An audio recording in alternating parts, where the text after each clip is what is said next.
Ladies, when did you regret saying no to a guy who asked you out? My grandma just told me one of these. In high school, she met this guy. He was very intelligent, fairly good-looking, and greatly humorous. She really liked him, and she was very aware that he liked her as well. So one day, he finally asks her out, and she rejects him. My grandma continues to say about how he turned out so well with money and a really nice life. So naturally, I asked, well, why did you reject him? And her exact words were, well, I couldn't date a ginger. Old people. The best part is she ended up having a red-headed son anyway.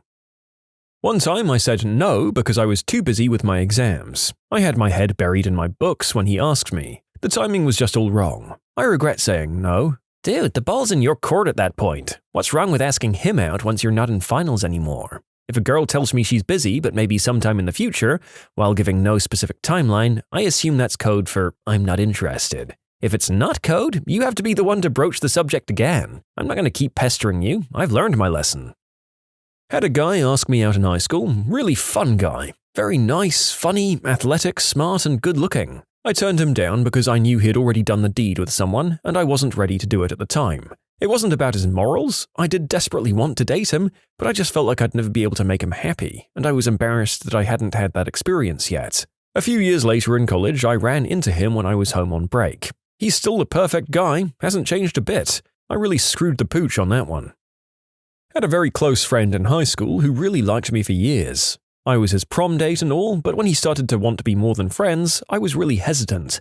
So I said no and distanced myself, even though I should have said yes, I know. Long story short, I'm a Sikh, and I was rebelling against my parents' wishes to be with a practicing Sikh. Such a stupid reason. We stayed friends though. In college, I started to like him even more, but we both had significant others. I kept thinking of telling him how I felt, but I kept these feelings in my head all throughout college without saying anything. And instead, I stayed with my D-bag of a boyfriend. Then when I was getting close to admitting everything to him, he passed away while on vacation with his family.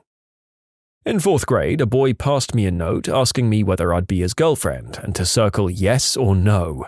I was caught off guard, but my friend sitting next to me wasn't. I believe she said, "Ew, rip it up." And I did. He was a nice kid. I should have circled yes, and I really shouldn't have ripped it up. That was very rude of me. Sorry, Jeremy. Poor Jeremy. Oh well, hopefully he eventually found someone less dependent on their friends' whims at the time. Although, as that other person wrote earlier, there is nothing wrong with coming to your senses later and asking someone who you know likes you.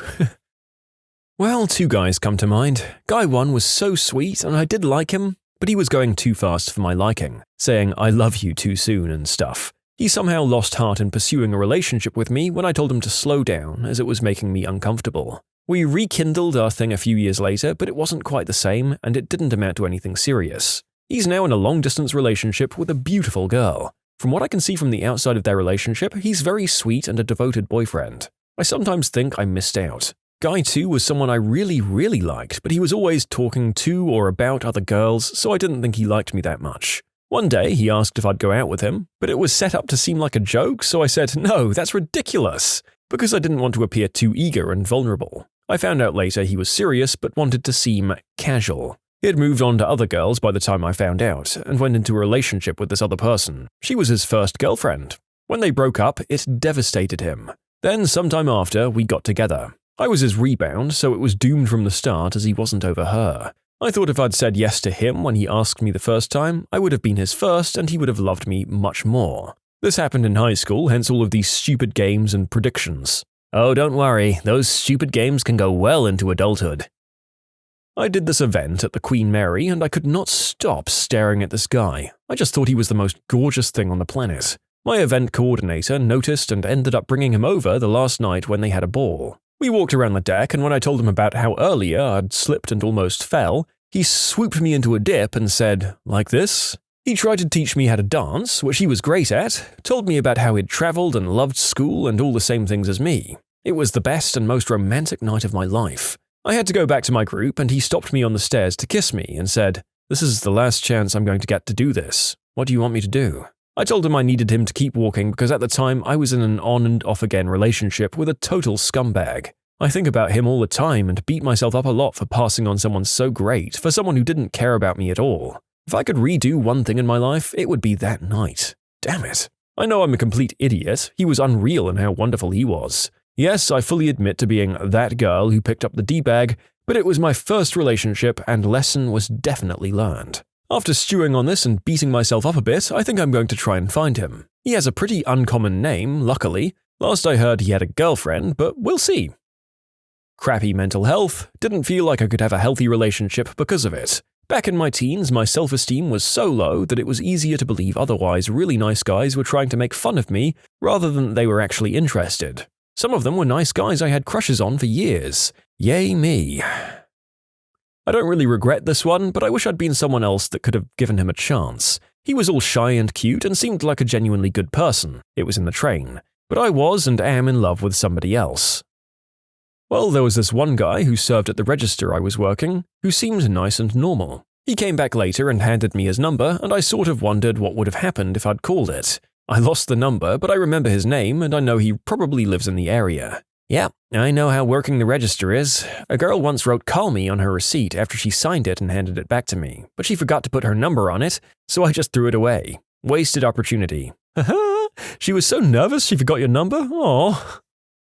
It was freshman year of college. I made eye contact with some random guy from across the quad. He walked over, sat next to me, and we had a short conversation. He invited me to his room before my friends showed up and dragged me away. Turns out we lived in the same building. I went to his room and we talked and joked as though we'd known each other our entire lives. And constantly, this kick-butt engineer student was complimenting me, the mediocre biology kid, on how smart I was. He and I ran into each other several times, and there was always a palpable tension between us. But I was in a long-distance relationship at the time, and I never went for it. I turned down the only guy to ever give me butterflies in my stomach and make me smile like an idiot. This is tangential because he never asked directly, like he hinted at it enough that I really should have gotten the picture, but I wasn't thinking about starting anything because I was moving 4 states away in less than a week. It's 3 months later, and I still think about what could have been sometimes. My main motivation for acquiring fame and wealth and muscles is to put a lot of girls into the situation you're describing. That's healthy, right? My mum was waiting for this guy to get off stage so she could interview him for Buddy magazine, when this weird little guy comes over and asks her out. Her actual words were, "He was way too ugly, I was just too good for him," after I asked her why she shut him down. So anyway, this guy turned out to be Stevie Ray Vaughan. She said that when the guy she was waiting for finally got off stage, the little guy got up and did a couple of songs. She instantly regretted treating him like that and tried to talk to him afterwards, and he told her, "I wasn't good enough for you before I played, and nothing's changed." Cue me and everyone else watching jumping on our keyboards so we can Google Stevie Ray Vaughan and rate him based on attractiveness. I mean, I'd give him a solid 6 out of 10, but I wager that changes when you see him play on stage and in his element.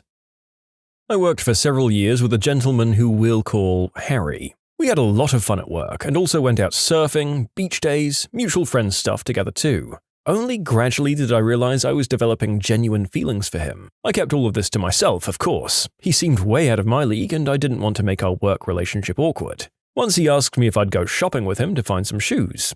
We went to the mall, found some kicks, and then he asked me if I wanted lunch. I said, no, I wanted to work out before work, so see you later. Didn't understand he was maybe asking me to lunch as a date until much later. Idiot. We continued to work together and hang out as friends though, and we both dated other people. Eventually, he left the job to travel and finish school, but still came by to hang out. One night we were all drinking and we went out back to share a smoke. We were pretty drunk, and I was sitting on this raised box thing, and he stood in front of me, placed his hands on my knees, looked into my eyes and said, "Julia, I love you. I've never been able to say this before. I love you. I've loved you a long time." And I said, okay, handed him the smoke and went back inside. I didn't know how to reply.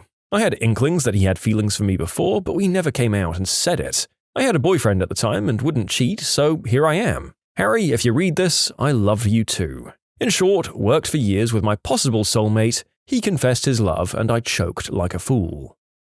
Today I learned that girls will still say no to being asked out even if they like you and are available. So remember, no matter how much you think she likes you, asking her out is still just like starting a hardest difficulty game of Minesweeper on the smallest map.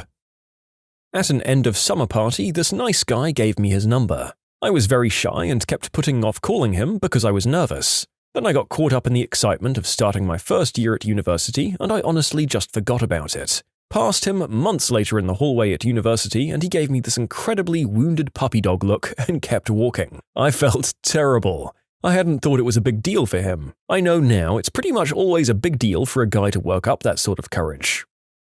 You can submit your own stories to be featured here on the channel. The story submission link is in the description below. And if you want to listen to some vibey music in the background, check out easymode, also linked below, and subscribe. In high school, I had a huge crush on this one guy, but he was one of the popular guys and I wasn't. But as luck would have it, we sat beside each other in sophomore English, and he must have thought I was pretty funny because he was laughing at all my jokes. Fast forward to the end of the year, he and his girlfriend broke up, and after class we held hands all the way to the bus stop. I was so frickin' shy that I bolted when he tried to kiss me. We didn't talk much afterwards, and I regret being shy. I guarantee nobody is ever happy about how shy they once were.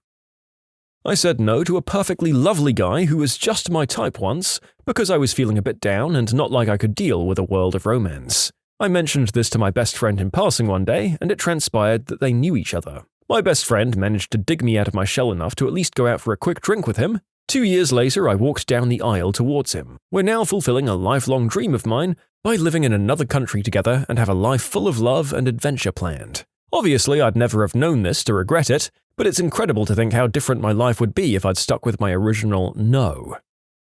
Is anyone else watching this hoping to find one about yourself? Every single person, yes. He was a skater boy. I said, see you later, boy.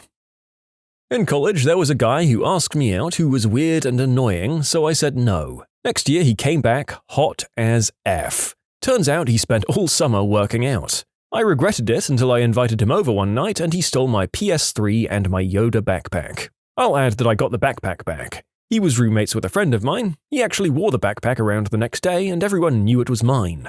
I feel like the worst part was the aftermath. I invited him over to hang out, and once I was reminded of his weirdness, I sent him on his way. Then the next day, he told everyone we'd hooked up and wore the backpack as proof. I was known as the campus hussy, and he sold the PS3 and took out my roommate on a date. I have never said no to a guy that asked me out in a polite and respectful way.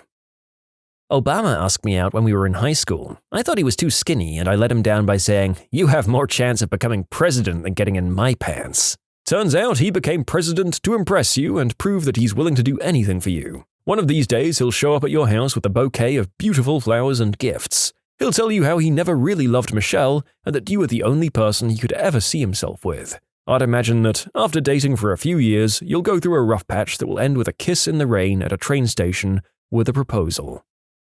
So, I'm actually the guy in this story, but once I asked a girl in chem lab out at college. Turned out she had a boyfriend, but her smile when I asked her was bigger than I've seen from girls who said yes. I, a female, used to work at a big concert arena. It was a terrible job and my personal relationship was really on the rocks, so my daily life wasn't the greatest at the time. But one night this guy came up to me and said, "I just wanted to tell you that you're the most beautiful person here. Would you maybe want to go out sometime?" Which is so freaking sweet. But I turned cherry apple red and I didn't know what to say, so I turned him down. My relationship, with a total moron, might I add, failed within days of that and I quit my job soon after. Things are great for me now. I'm with someone wonderful, but I occasionally think of that guy and how much hearing that impacted me. I hope he found someone awesome too. Remembering the people who give us these genuine compliments and how they moved us at the time can be a very good way for a quick confidence injection down the line, and actually help us in the long run more than people realize sometimes. I'm glad that it impacted you. He didn't ask me out, but we were super close. It was obvious that we both liked each other until my friends and I were playing a game where you'd have to say who you preferred to date more in the group of friends. It was my turn, and I jokingly said a different guy. Of course, he was so shocked, and it was only a few days later that I realized my dumb mistake. I was so frustrated at myself that I didn't talk to him for a long time. We talk a bit now, but he has a girlfriend. So much regret. In short, don't be afraid to tell the truth. I do realize that this was one of the dumbest mistakes I've ever made. I understand that some of you guys feel that I'm rude and stupid, and I can't argue with you there. On the other hand, I'm considering telling him, but I'm afraid that it'll spread like crappy gossip. Anyway, thanks for listening. I had a really good male friend in high school who, to put it lightly, got around a lot. We were really close. He'd tell me everything about his escapades with a variety of girls, some of whom I knew and some of whom were much older. Despite all of these conversations, I started to fall for him. Underneath his reputation was someone kind and loving to all his friends. He was the type who'd do anything for anyone. He was a great father figure to his younger siblings and was essentially the man of the house. Junior year, he revealed that he was starting to like me. He asked if I would be his date to our friend's annual New Year's party. But I was an assuming, ignorant witch and I brushed it off. I was hurt that he'd try to get in my pants. I thought I meant more to him than just another girl to mess around with. I never told him how I felt about him. Instead, I cut off ties and started to distance myself from him little by little with no explanation. He would try to talk to me, but I'd try my hardest to avoid him altogether. I went away to college and he stayed in our hometown. After too much time thinking, I realized that what I did was immature. Recently, we've started talking again and I apologized for being a huge witch. He told me he knew I'd come around again, but I'm happy to know he really does care for me still. He doesn't know it, but I'm going to go back home tonight for Christmas. I plan on surprising him. I'm going to ask him to be my date to the New Year's Eve party our friend has every year. Update, he already knew where the conversation was heading, the cocky jerk, and said yes. I'm so lucky things have fallen into place. I can't wait to see where things take us, and thanks everyone for your support. Well, I met a beautiful Italian architect when I was studying abroad. He kept in touch over Facebook. As soon as I was single again, he sent me a message telling me he'd pay for my flights to Vienna where his parents live. Then we'd move to his flat in Paris. I said no, my education was too important. He got married to a gorgeous Russian girl a couple of months later. Their wedding was something straight out of a fairy tale. I would make the same decision again, but damn, do I wonder what my life would be like. Wait, he married a couple of months later? As soon as he was single, he contacted you, went straight to offering to pay for a plane ticket, got married just a couple of months ago? You can stop wondering. You'd have had a fairy tale wedding, had crazy bedroom life for a few months, got into big fights because he's too passionate or emotional, and you probably are too since you regret saying no. You'd destroy all the dishes by throwing them on the ground and finally divorce. Then he'd probably rekindle with a certain Russian friend. Long story short, you've probably dodged a bullet and don't be surprised if you hear from him in 2 years.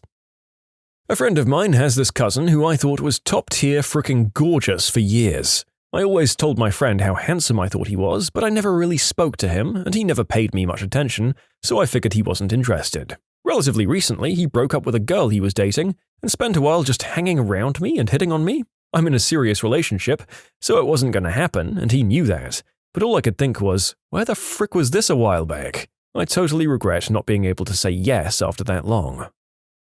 Way back in middle or high school, kids didn't really ask kids out. But I did hear that a kid had a crush on me, and my response was less than inviting. So nothing ever came of that, naturally. Fast forward 10 years later, and now I find him very attractive, wishing I'd been more open to his crush back then. Now he's married, and I'm sitting in single girl sweatpants in my apartment. Maybe I'd be in my married girl sweatpants in my villa if I hadn't been such a prude back then. A guy asked out a girl I work with a while back. She said no, very rudely. She's very materialistic. Certainly a gold digger. That guy ended up being Luke Wilson, tight end for the Super Bowl champion Seattle Seahawks. She is very regretful. One night, a long time ago on Facebook Messenger, a boy asked me out. I was just under 2 months into my freshman year of college. He was still in high school, so I said no. I couldn't do the long distance, nor did I want to be tied down or feel guilty with all the partying. We still hang out a few times a year, yet we never bring up that conversation. Nope. When I was younger, I said yes to everyone I was even remotely attracted to, and subsequently got to be an expert at extricating myself from any sort of relationship. Eventually, it got to be too much hassle, and I just allowed myself to be single for a good long while. Because I just didn't want to have to dump or get dumped or tell my stories to even one more new person. I did, however, have a big regret about dumping this one guy. We're actually dating again, but it's been more than 25 years since we dated the first time. So much time lost. No, I can't say I said no to anyone who asked. Did I wish I'd just grabbed that brown-eyed idiot who was in all of my classes and told them how I felt? Yes, with my whole being. I had a boyfriend and we were in the early, happy stage of the relationship. I went to leave for work one day and was waiting at a bus stop when a guy crossed the street to come ask me out. I said something dumb like, "Sorry, I have a boyfriend." Soon after that, the boyfriend I had made me realize he wasn't the right person for me. I was a housekeeper back then, and people tend to give the housekeeper liquor at Christmas. I had a very nice collection going on, put about 12 bottles on top of the fridge. My boyfriend drank them all within a week. I broke up with him because I just wasn't down for alcoholism. I always wished I'd said yes to the guy at the bus stop because he'd clearly been someone interesting and kind. But years went by, I met my husband, and now I'm not interested in anyone else.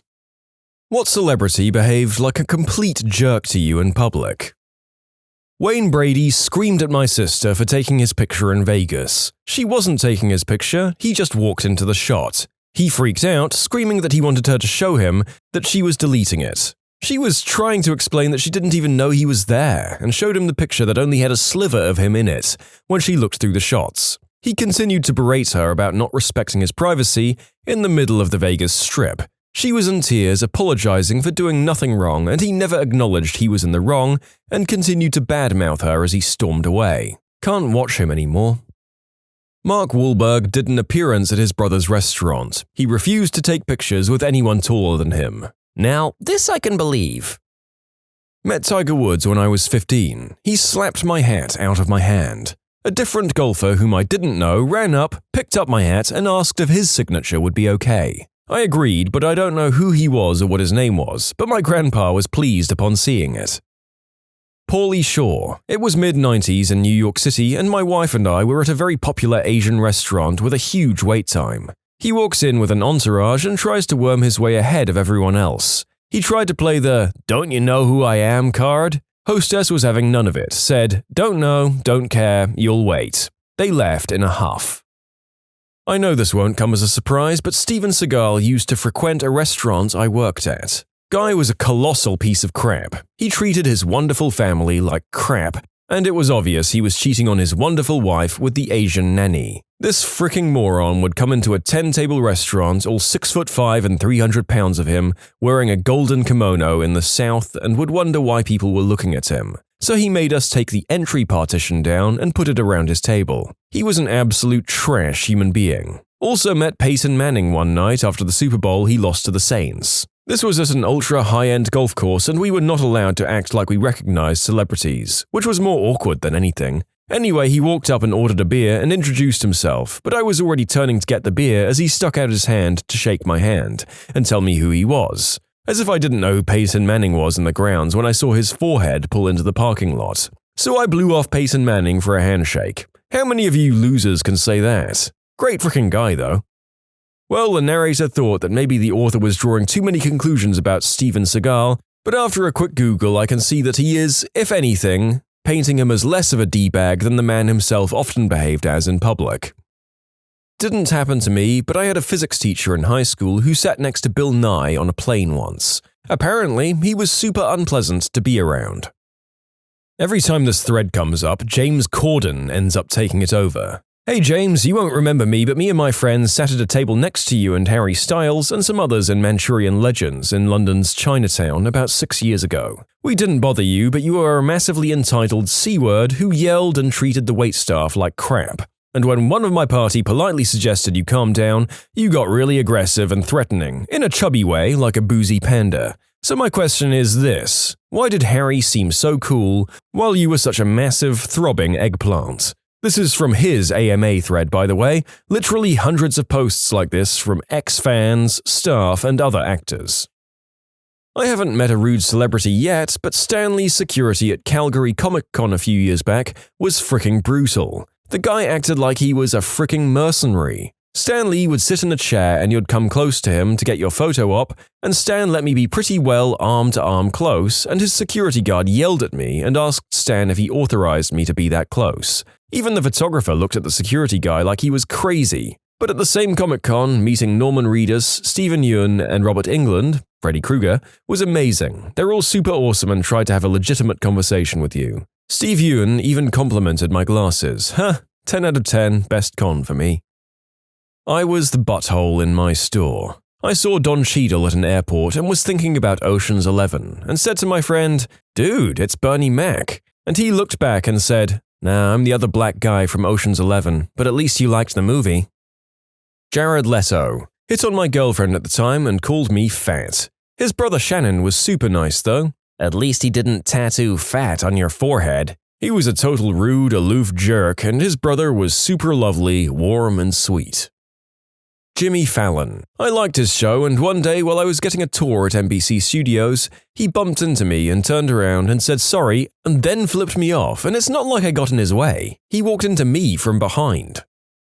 David Cross is pretty miserable. He's from Atlanta and his sister runs a food truck in town. Her recipes were all named after David Cross or Arrested Development type stuff, so my wife and I, being fans of David, asked about it and she told us she was his sister. So for months we'd chat her up anytime we ordered food from her truck, and eventually David was in town. She invites us to come to the food truck to meet him, so we bring a poster from the early 2000s and are super pumped to meet him. We get there and she's very anxious and hesitant to introduce us. Weird, but okay. No, it's okay, I'll introduce you. She does, and he was incredibly dismissive and unpleasant. Never heard of anyone having a good interaction with him. Our best interaction was with Conan O'Brien. He was a total class act. Chatted him up in a bathroom line of all places and said my wife and I were huge fans. He said we should come on by the table to chat. I told him we didn't want to interrupt his dinner, but he insisted, then asked if he wanted pictures, and was super cool. I'll say on behalf of Cross that I listened to him on Andy Richter's 3 Questions, and he says he feels bad about being a jerk to his fans when he was younger.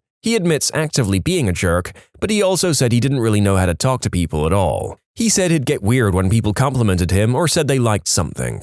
I thought it was kind of good of him to admit he'd been a jerk in the past, instead of continuing to be a jerk and just thinking his fans are buttholes. Kurt Vonnegut. I had to get in touch with him frequently for work at a non-profit for several years. He was never once even vaguely polite. I tried to bum a cigarette off Kurt Vonnegut once, when he was guest professor at my old college. Before I could even say a word, he looked up and fricking growled at me. So naturally, I panicked and fled. At the end of the year, the school paper did an interview with him and he was like, for some reason, hardly anyone came to my office hours. Yeah, Kurt, it's because you growl at people. Bobby Flay. We paid hundreds of dollars to go to a fancy event he was participating in. Waited for a long time just to meet him and say hi, and he looked at us and walked away. He was a real jerk about it too. Bill Nye the Science Guy. I was on a field trip in middle school and our teacher saw him. She politely asked if he could say something to us or just say hi. We always watched him in science class. He told her to F off and basically berated her for bothering him and asking him to speak to a bunch of kids. I'm not sure if he was just having a bad day, but it was not the best experience as a child.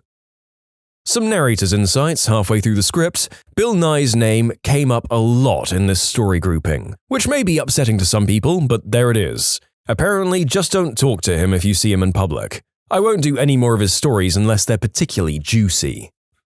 Me and my sister saw Alec Baldwin, Tina Fey, and Salma Hayek on the street when we were eating lunch. They were just coming out of a car, about to go into some building next to us. We had no idea why they were together, but in retrospect, it was definitely because they were filming 30 Rock together. My sister said, "Oh my god, is that Tina Fey?" And Alec Baldwin turned around and went right in her face and said, "Don't freaking say that. Don't speak to us. Why would you say something like that? You can't speak to us, not now." But it didn't really end there. He yelled again at us outside the building, saying, "Don't look over here. Turn around and eat your food. F off." He sounded genuinely furious at us, almost like he wanted us to yell back and start something with him. Honestly, my sister was on the verge of tears. It was horribly embarrassing. Everyone knows now that Alec Baldwin has a history of screaming at people, but at the time we had no idea. Don't get me wrong, my sister shouldn't have yelled at Tina Fey like that, but the way Alec snapped was straight up scary, like he was about to physically attack her. Salma Hayek and some other lady who I didn't recognize came over and apologized to us.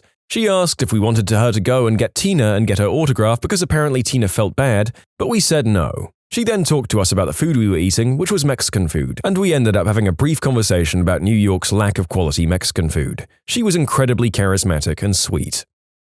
My dad has been a radio personality for over 30 years and worked in country music for over half of that time. He gets to meet celebrities semi-regularly. Apparently Keith Urban was really nice, Carrie Underwood was kind of mediocre because he caught her right after her performance and she was tired, but Kenny Chesney puts the D in D-bag. Direct quote from my dad. Kenny promised to sign some pictures, t-shirts, etc. for a couple of kids who won a game through the radio. Kenny instead took a bunch of groupies into one of the back rooms of the studio with a bottle of whiskey and locked the door. When my dad tried to get him to open the door and fulfill his end of the deal, he called the cops on my dad and he was lucky enough to get a cop who was a good acquaintance. Cops said there wasn't much he could do other than make Kenny leave. So that's what he did. Kids never got their stuff signed, so my dad gave them some coupons for free pizza. He said that after a few years, other radio hosts told him they had similar encounters with Kenny.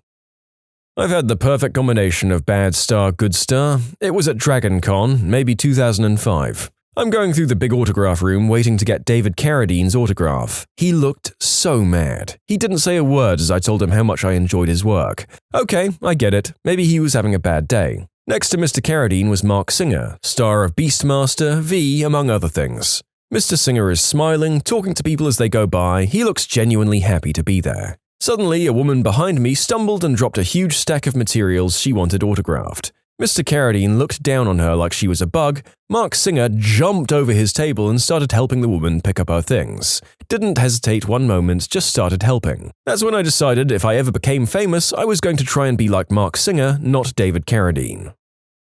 You can submit your own stories to be featured here on the channel. The story submission link is in the description below. And if you want to listen to some vibey music in the background, check out easymode, also linked below, and subscribe. I sat next to Rosario Dawson on a flight from LA to Austin while she was shooting Death Proof. I didn't recognize her and she kept trying to strike up conversations while I was studying for a Cal 2 final. I was a butthole to her until it came out that she was Rosario Dawson. Then we had a very pleasant conversation. I regret meeting her because I am the jerk. Prince Andrew. Spent a lot of time around him 10 years ago, working at private school events he attended. The guy was a total prick. Maybe he would have been nicer to you if you were younger. I met Shane Dawson at a restaurant I used to work at. He used to come in a few times a year with his fiancée and in-laws. He's a prick. None of my servers liked him or wanted to serve his family, and I damn near had to fight some little girls off the property because they wouldn't leave without seeing him.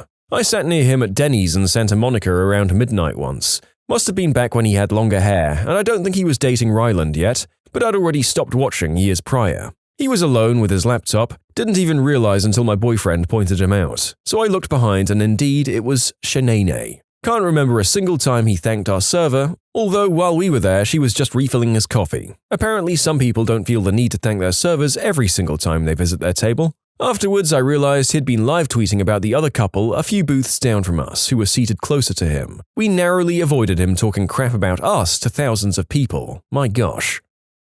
Met Dennis Leary. Butthole. Figures. Mike Rowe was super cool though. Reggie Jackson. He was a childhood idol of mine. I got the opportunity to get a photo with him at some booth at a trade show called Internet World. Years ago during the .com boom. No one was in line to get pictures with him, so I walked up to get a photo while he was apparently trying to get the girls in the next booth over to sleep with him. He acted all bugged that I asked for a photo, even though that's what he was hired for, and rolled his eyes. I guess he thought I was crimping his style just by showing up in line to get a picture. I tossed the picture in the trash once I got it. Later that day, I got a ball signed by Steve Garvey, who was super nice. He replaced Reggie Jackson as my hero that night. Ace Frehley of Kiss. It was at a rock and roll, TV, movie memorabilia convention in the mid-90s, shortly before the Kiss reunion, and he clearly didn't want to be there. He didn't talk to fans, didn't say hi, heck, he didn't even look at you when you came to his table. He just signed whatever you placed in front of him, and you were hustled away afterwards. On the other hand, Adam Batman West was at the next signing table and he was totally cool guy. Shook hands, chatted with everyone, signed whatever we wanted, posed for pictures, etc. Meeting him more than made up for Ace's surly, hungover D-bag act. A famous soap opera star in my country, he came into the Dairy Queen I was working at. I didn't know who he was and my co-worker started hyperventilating and went into the back. The guy was rude and when I handed him his cone he said, "Is that all?" Like he expected extra because he was famous. Yeah dude, if you order one scoop, you get one scoop. Didn't find out he was famous until he left and my co-worker came back to the front. "Sir, this is a Dairy Queen, not a drama queen." I've forgiven this particular author for not giving us a name purely on the basis of that clapback added by the subsequent comment. Thank you, oh sassy one. Diana Ross. I worked in a health club in a hotel across the street from a stadium when I was young. She came in, looked at the pool, which was a really decent lap pool, and said, "My bathtub is bigger than this." I replied, "Go back to your bathtub then." She wanted me fired instantly. HR told me to go home for 2 days because if they fired everyone she wanted fired, the hotel wouldn't have any staff. I met James Brown back in the 80s when I lived in Vale. The man was dissatisfied with everything and generally drunk. Absolute flip side was meeting Mr. Rogers when I was at Pitt. That man was the real deal. I wouldn't say disappointing as I was never eager to meet him, but Drake.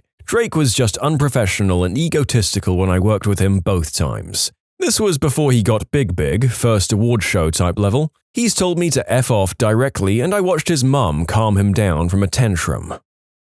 My fiancé is a chef at a pretty prominent boutique hotel restaurant in Philly. He says the two worst guests were Ariana Grande, made not one but two servers cry, and the Rolling Stones. The best guests were Sylvester Stallone, Pink, Lady Gaga, and Guy Fieri.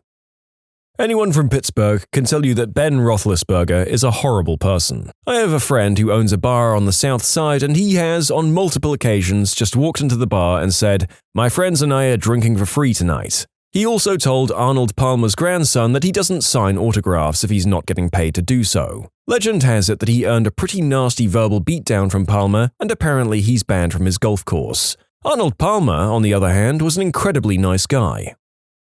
Bill Cosby, even before all his real horrible stuff got publicly known, he came to a restaurant in DC where I was a hostess. I came to get him for his table and he said, "Do you not need a college degree for this job?"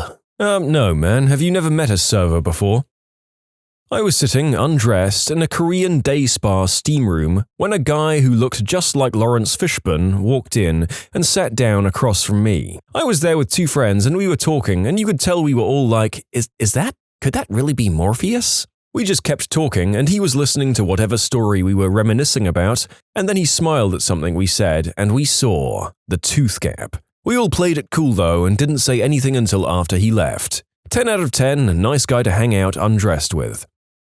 The lead singer of Smash Mouth showed me a picture of him sticking a beer bottle into a Brazilian woman. Ruined Astro Lounge for me. I met Wayne Gretzky once. Guy's a bit of a chode, to be honest. I caught him on a bad day. We all get like that. His father, rest in peace, was so much cooler than he was. On the flip side, my brother met Gord Downey, also rest in peace, at a get-together. He was with his girlfriend and her family at one of her parents' friends' place. They were all sitting, chatting, having a good time. Out of nowhere, Gord walks in like it's nothing. Apparently the owners of the house were friends with Gord. My brother, being a huge Tragically Hip fan, was internally freaking out, but he kept cool on the outside so as to not bother this guy. He talked with him for a while about sports and things like that. Towards the end of the night when my brother was getting ready to leave, Gord stopped him and shook his hand while saying, "Thank you for pretending not to know who I am."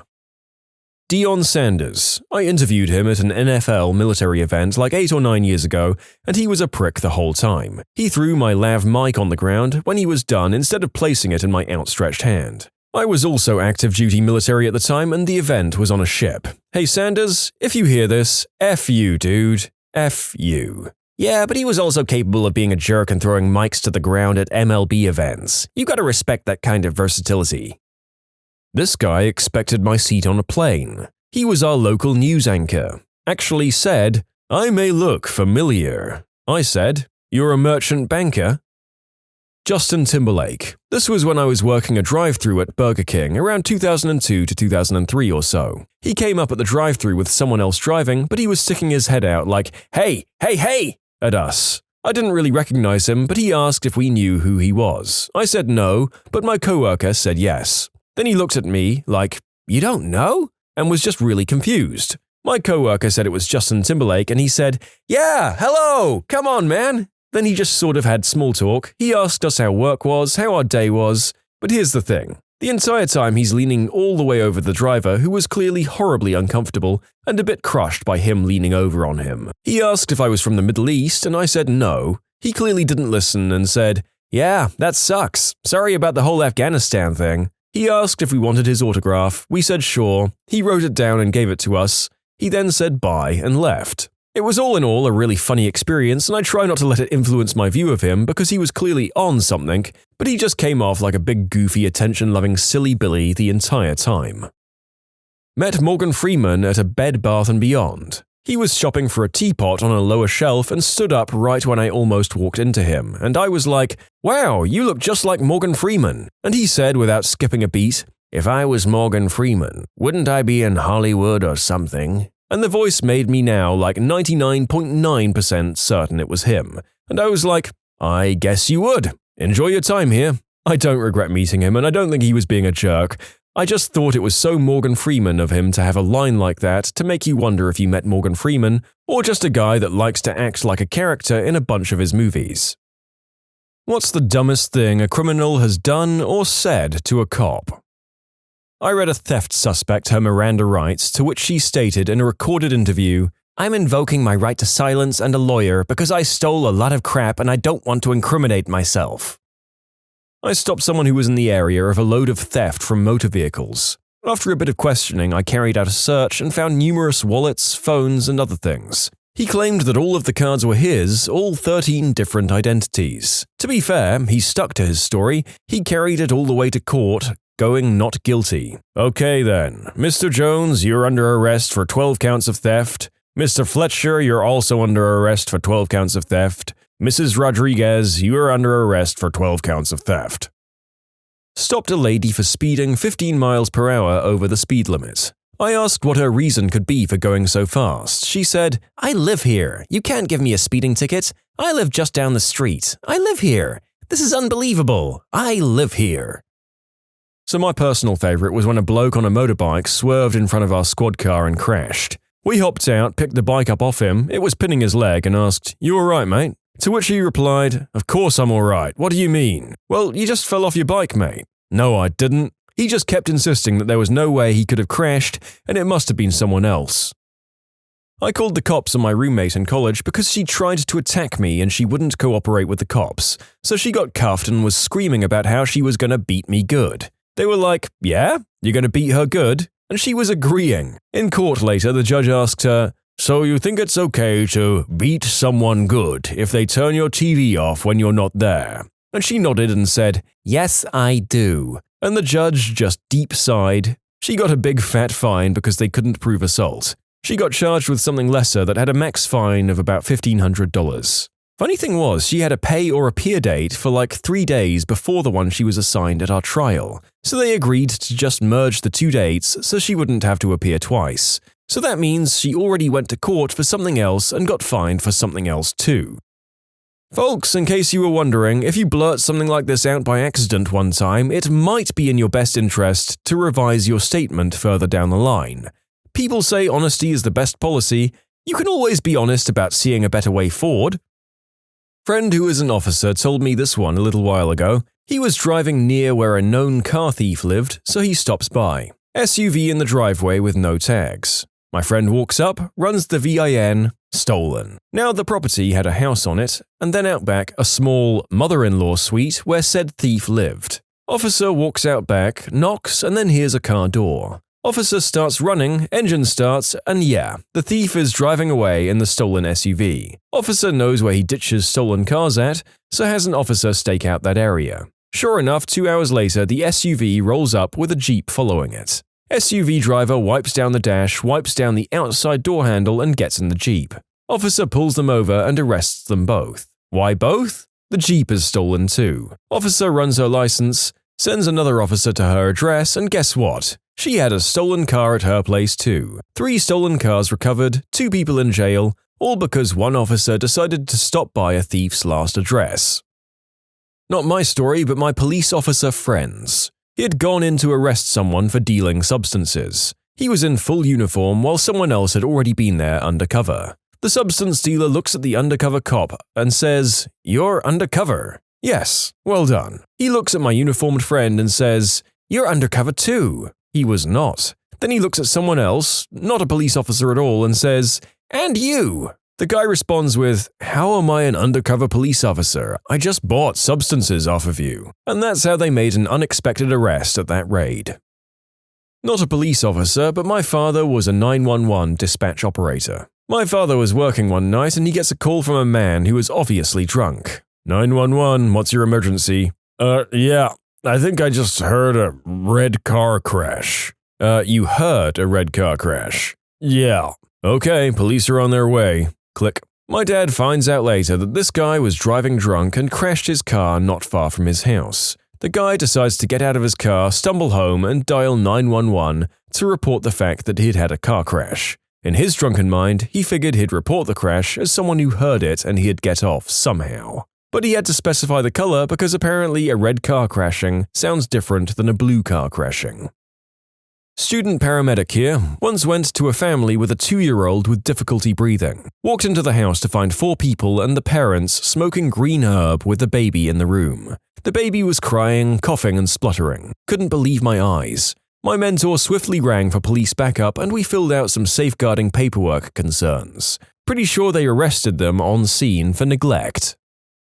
Dad's a detective. Had a murder case where a dog walker found a severed head in a park. Over the rest of the morning, they found a full set of chopped up body parts around that park. A trail of blood led from each part and they followed them all the way back to a nearby house. In through the door and up the stairs to a room covered in blood with a guy asleep in a bed. Turns out this guy had got drunk with a friend, had an argument, killed him, chopped him up and hid his body parts in the park before passing out back at the house. Police caught him literally red-handed. Apparently he was really confused how they got him so quickly. I was police at the time. In the middle of the night, my partner and I found a car in a cemetery. Stolen cars were dumped there regularly. The car had its windows down and it had only recently been left there. It was still warm to touch. It didn't flag up as stolen, and through the window I could see a crystal pipe in plain view. That gives us the ability to search the car. Inside we find a bunch of crystal pipes, 3.5 grams of crystal, a small amount of green herb, and a gat. There was also a tablet phone that was unlocked, and while we were searching the car, the tablet kept on receiving messages from people trying to score crystal. I had a quick look through the phone and was able to figure out that the owner of the car had come out from the city. I worked rurally at the time. They'd come out to make a score from one of the local gangs. But the gang didn't want her turning up, so arranged to meet her at the cemetery and conduct business somewhere else. I leave a business card under the wipers, not my card but the station's, and on the back I wrote that she, the owner of the car, should come down to the station if she wants to get her stuff back. And sure enough she did, at 9 in the morning, high as all heck, looking for her crystal and gat. All the people from To Catch a Predator. NBC has online transcripts and they still come up with the stupidest excuses. The narrator can't really repeat any of those transcripts here, but I encourage you to read them if you want a rather morbid laugh about how people who have explicitly tried to proposition minors try to pass it off as something else. If they were telling the truth, it would be an almost Tobias Funke level of unfortunate phrasing. Suspect was caught for substance possession on the streets, and we were talking to the prosecutor to get a warrant for his house.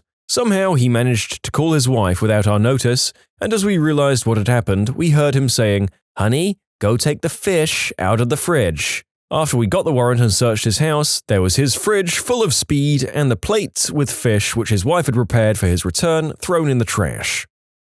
Retired cop here. Boy, do I have stories. One idiot move a guy made was to steal some poor girl's car. It was her first car, she worked full-time, was a sweet little thing and we felt so bad, she was crushed. Also in the car for some reason was her cell phone. So a colleague who has the gift of talking crap really well calls the number. A guy answers. It goes a little something like this. "Motherfricker, you stole my girlfriend's car." The answer went, "Which I will frick you up and then frick your girlfriend." "Bring it, motherfricker. No cops, no friends. Me and you. I'm at the Chevron on Main Street and 5th. I'm calling your witch butt out." "Which, I'm on my way." The phone clicks. Me? "No fricking way, he's coming." The guy rounded the corner and pulls into the gas station. We hid our cars behind it and then, when he parked, we boxed him in. He had a Glock too. Fricking idiot. He was on probation and had a loaded piece. Yes, he showed up in the stolen car with a fricking shaved key in the ignition he used to steal it. Because people liked it so much, I talked to the original cop who has the gift of talking crap. He said a few months later at court, the guy claimed the gat was not his. As we found it under the driver's seat, he said it must be hers. So messed up. But the jury didn't buy it. We saw him shoving something from his waist under the seat when he saw us. Also, yeah, the look on his face was classic. It went from, "I'm gonna kill this dude," to the look a prey animal gets when it knows it's done. He was killed a few years later in a chase in another stolen car. He was ejected from that one. Motor vehicle stop. "License and registration, please." Proceeds to lean over the passenger seat, scoops up a handful of lo mein and tries to put it in the officer's hand. He was locked up for DUI, 4th offense. To this day, I still wonder if he thought he was passing his correct paperwork or if the Chinese food was some sort of peace offering. Was witness to a crime and had to give evidence in court. Basically witnessed a girl crashing her car and barrel rolling it into a tree. She was clearly drunk. The firemen arrived after 10 minutes, her car had leaked petrol everywhere, and then her husband shows up on foot and tries to calm her down, followed by her mother in a car and the police. She tried to claim that she wasn't the one driving, even though no one else had been in the car. In court a year later, she said her mother had been driving, the one who showed up in her own car 10 minutes after the crash. She also punched an officer in the face and was pepper sprayed, but that's a whole other story. Needless to say, she was found guilty. You can submit your own stories to be featured here on the channel. The story submission link is in the description below. And if you want to listen to some vibey music in the background, check out easymode, also linked below, and subscribe.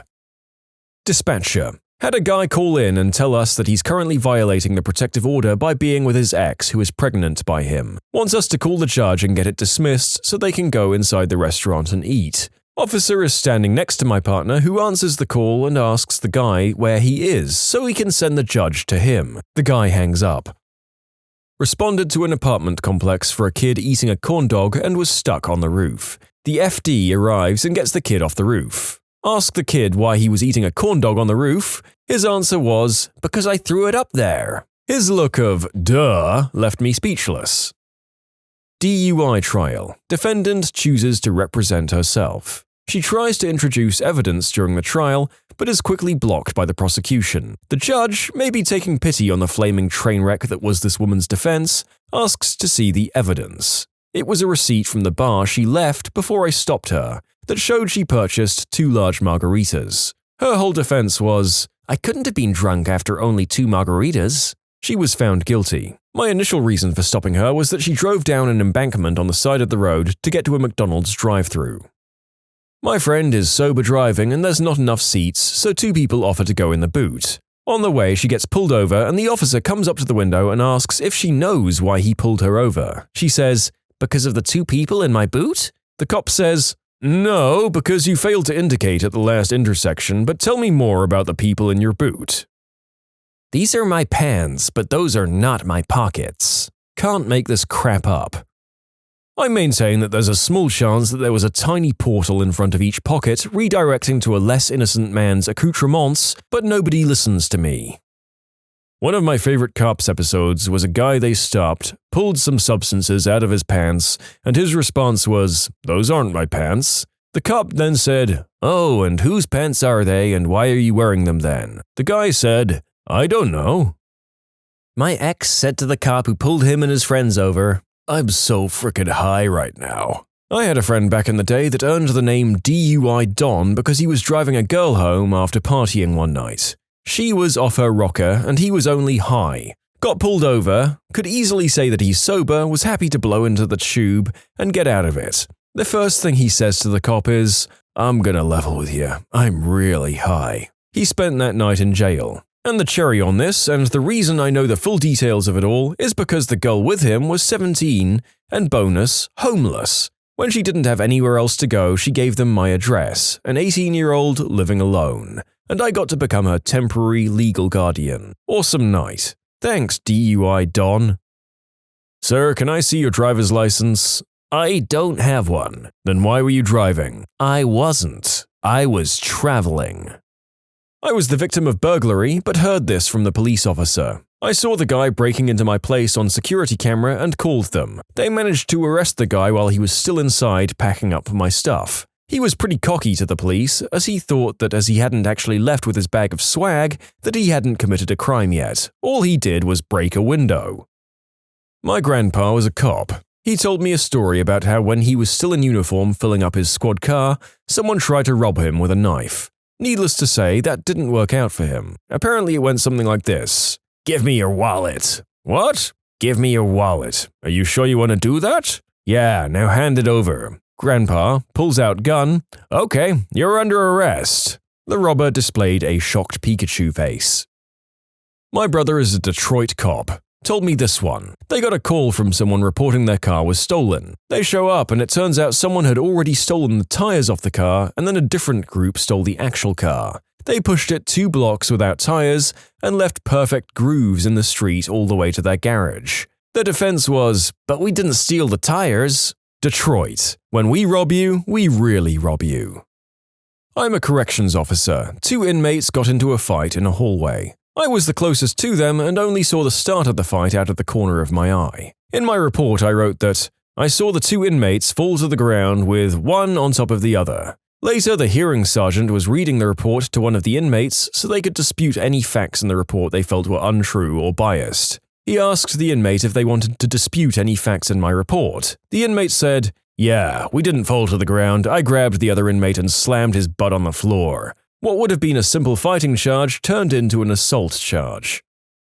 Woman is waiting for her DUI trial in the courtroom. The lawyers and judge are milling around and getting their paperwork in order. The trial starts in 10 to 15 minutes. The prosecuting attorney asks her if she wants to take the plea deal one last time. She refuses and goes on about how this is unconstitutional and the police and courts are corrupt and how she's going to take her kid to school, blah blah blah. She's starting to cause a bit of a scene, yelling, acting like a child, just being generally annoying. Someone in the room gets a whiff of alcohol. She's out on bond, so she can basically be given a PBT at any time for any reason. The judge orders one on her.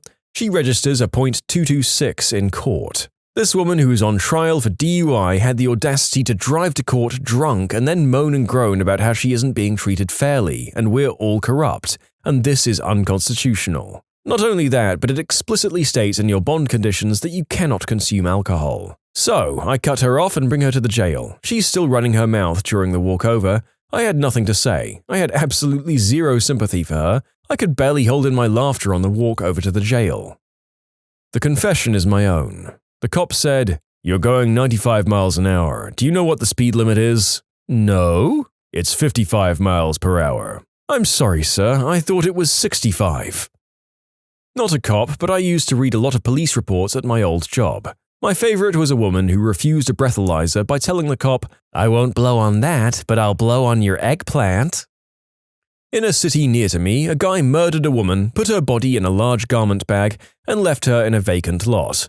Unfortunately for him, he forgot to take the tags with his name and address off the bag from a recent flight. A would-be bank robber wrote his hold-up note and put it in his wallet. He got rattled at the bank and accidentally left his driver's license on the counter when he handed the note to a teller. A third crook just took on more than he could handle and apparently didn't watch the time. He had a long history of Grand Theft Auto and was hospitalized after being badly beaten in the parking lot of a sports area after a lacrosse game. The guy swore up and down that he had no idea why anyone would assault him there. Not that I want to be defending any of these people, but I feel like the stress of committing any of these crimes might overcome a lot of common sense. Personally, I rate my chances of getting away with a crime as less than zero, or maybe this is all a cover. In court, defendant called the judge "Your Majesty" instead of "Your Honor." Friend's daughter and daughter's boyfriend got busted with a kilo of green herb. Friend's daughter says, "Oh, we weren't going to smoke it, we were going to sell it." My boyfriend is a police officer. Last week, he pulled over a drunk driver who ended up speeding off. Car chase back to his house and the drunk guy tells him, "I got home, it's okay, you can go now." Drunk guy continues arguing and it's 3 a.m. so his family wakes up and his son steps out the front porch and yells, "Damn it, Dad, you frickin' idiot, we told you to stop doing this." The serial killer BTK. He used to send taunting letters to the media and to the police about his crimes. He seemingly stopped all activity around 10 years ago when he started to communicate again. He asked the police if he could be traced if he sent them a floppy disk, and they told him no. He sent them a floppy disk, and they recovered data that included his name and his church. He was quickly arrested.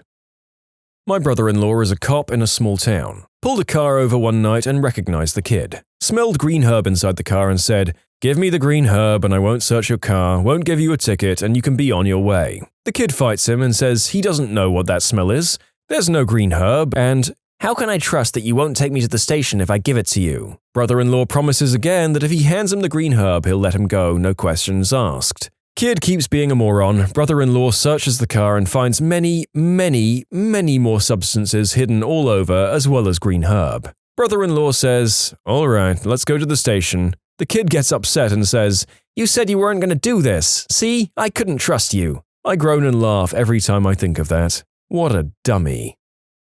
My cop brother told me that this one time he took lunch at Popeyes while in uniform, except for the hat. Once inside, the cashier started taking his order but then stopped halfway and turned to a co-worker that just walked up.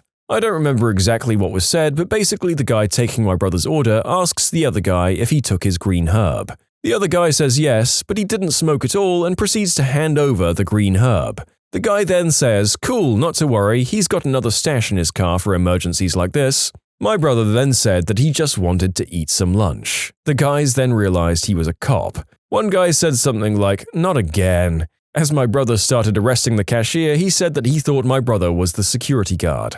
So my brother, just trying to make a joke out of it, says, "Oh, you smoke herb with your security guard?" To which the guy says, "No, just my manager and his buddy." But the real funny part was when he asked another employee if the security guard was around, and the employee said they didn't have one and didn't know what the cashier was talking about. What's the most disturbing history you've learned about a house you found on the market? The lady next door to me died and wasn't found until she was more liquid than solid on her living room carpet. The family couldn't pay something back about back taxes or something, and the house went to HUD to auction. HUD paid for some cleanup, but not to replace the carpet, only steam clean it. So it finally sold and was talking to the guy who was flipping it. Before I could mention the death, he asked if the house had a water leak under the foundation, because they ripped up the carpet and pad to put down the new floor, and it was really dirty and got all over them and their clothes. I told him what happened and how HUD went cheap on what to fix before the auction. He got green as a pea and then started emptying his stomach right there on his side of the fence. My grandma sells and rents houses in the Denver area. A few weeks ago, I had to help her evict a few college bros from one of her properties. This is a cottage-style home, no second floor, no basement. These guys literally dug a hole in the wooden floor and made a basement where they've been throwing trash away for the last year. Like, it's a living room with a TV, a couple of armchairs, and a giant hole in the ground filled with ice cream wrappers, pizza boxes, and cigarette butts. That seems like 1,000 times more effort than just taking the fricking garbage out. You know, taking out the garbage is a real pain in the butt. I'm going to perform back-breaking manual labor inside my house to avoid walking 20 feet to the street with a small bag of trash. My parents were realtors and also flipped houses. When I was growing up, I used to help them a lot, usually by cleaning. When I was 12, I was helping with a house that was infested with roaches. I noticed the closets were smeared with crap and children's handprints. There were fingernail scratches on the insides of the doors as well. I asked my parents why this was the case. They told me the old tenants used to lock up their toddlers in the closets for days. How about the one I bought? A young person had drowned in the pool, and so far every person that I've met asks me, "You know what happened there, right?" People are nosy. My mother passed away in my childhood home, which my dad eventually sold. Years later, my brother was picking up the youth group kids, and one teen got in and said, "Our house is haunted. Years ago, a lady died in there." My brother looked her dead in the eye and said, "She was my mom, actually." The poor kid burst into tears immediately. My brother has such a horribly dry sense of humor. Huh?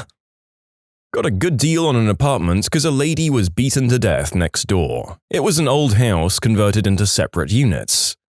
The narrator can't be the only one who would buy a house on the cheap because of a horrible crime there. Bring it on, ghosts!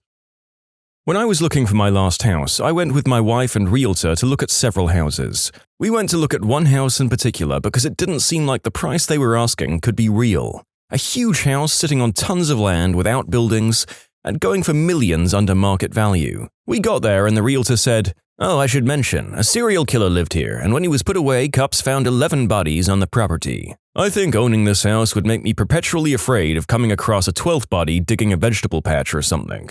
"Yeah, but you have the perfect alibi for that dead body buried in the backyard." "Yes, Mr. Police Officer, we brought this house from a serial killer. I guess they forgot one body. Whoopsie, don't know how my wife got there at all." "The body's still decomposing. Well, that is really weird."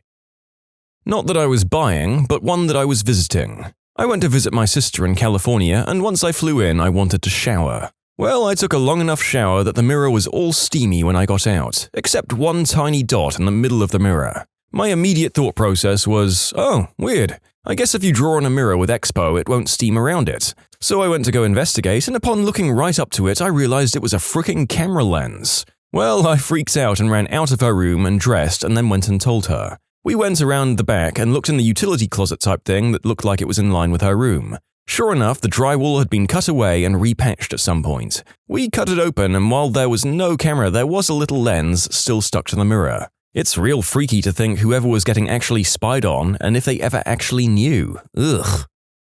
I used to rent an apartment that was in a converted Victorian asylum. It was rumored to be haunted, but I never heard or saw anything whilst living there. When I met with the letting agent to hand the keys back at the property and for him to run through a final inspection, he asked if we had been happy there. I said something to the effect of, yes, but we were only moving as the landlord had set it up for sale. It became clear he was after some kind of ghost story as he explained that none of his colleagues liked going to any apartments in the building, because when taking photos to market one of them, the red eye detector kept triggering on his phone when no one was in the frame. The poor guy looked nervous as heck the whole time we were there. This is actually a really common glitch when taking photos in old buildings like this. It's caused by the light reflecting off the red eyes of the unquiet dead roaming the space between this world and the next. I photograph homes. It's normal. People die in homes. I photographed a few homes where the reason for sale was a recent self-deletion in the home. I photographed a new home where the builder ended things with himself in the garage just before the project was complete. The weirdest one was very creepy and suspicious. I photographed a billionaire's compound where the guy had had an absurd fascination with flesh. There were well over 50 heads mounted on walls from water buffalo to elephant, 5 to 10 large cats, all stuffed. Chandeliers made from the feathers of rare birds, stools made from elephant feet and legs. They were hairy. Ugh. Paintings and abstract photos of oily skin, veiny muscles of humans and animals, among other things. I looked for his kill room, but I never found it. In general, I find billionaires don't behave like normal people, but this one was particularly weird.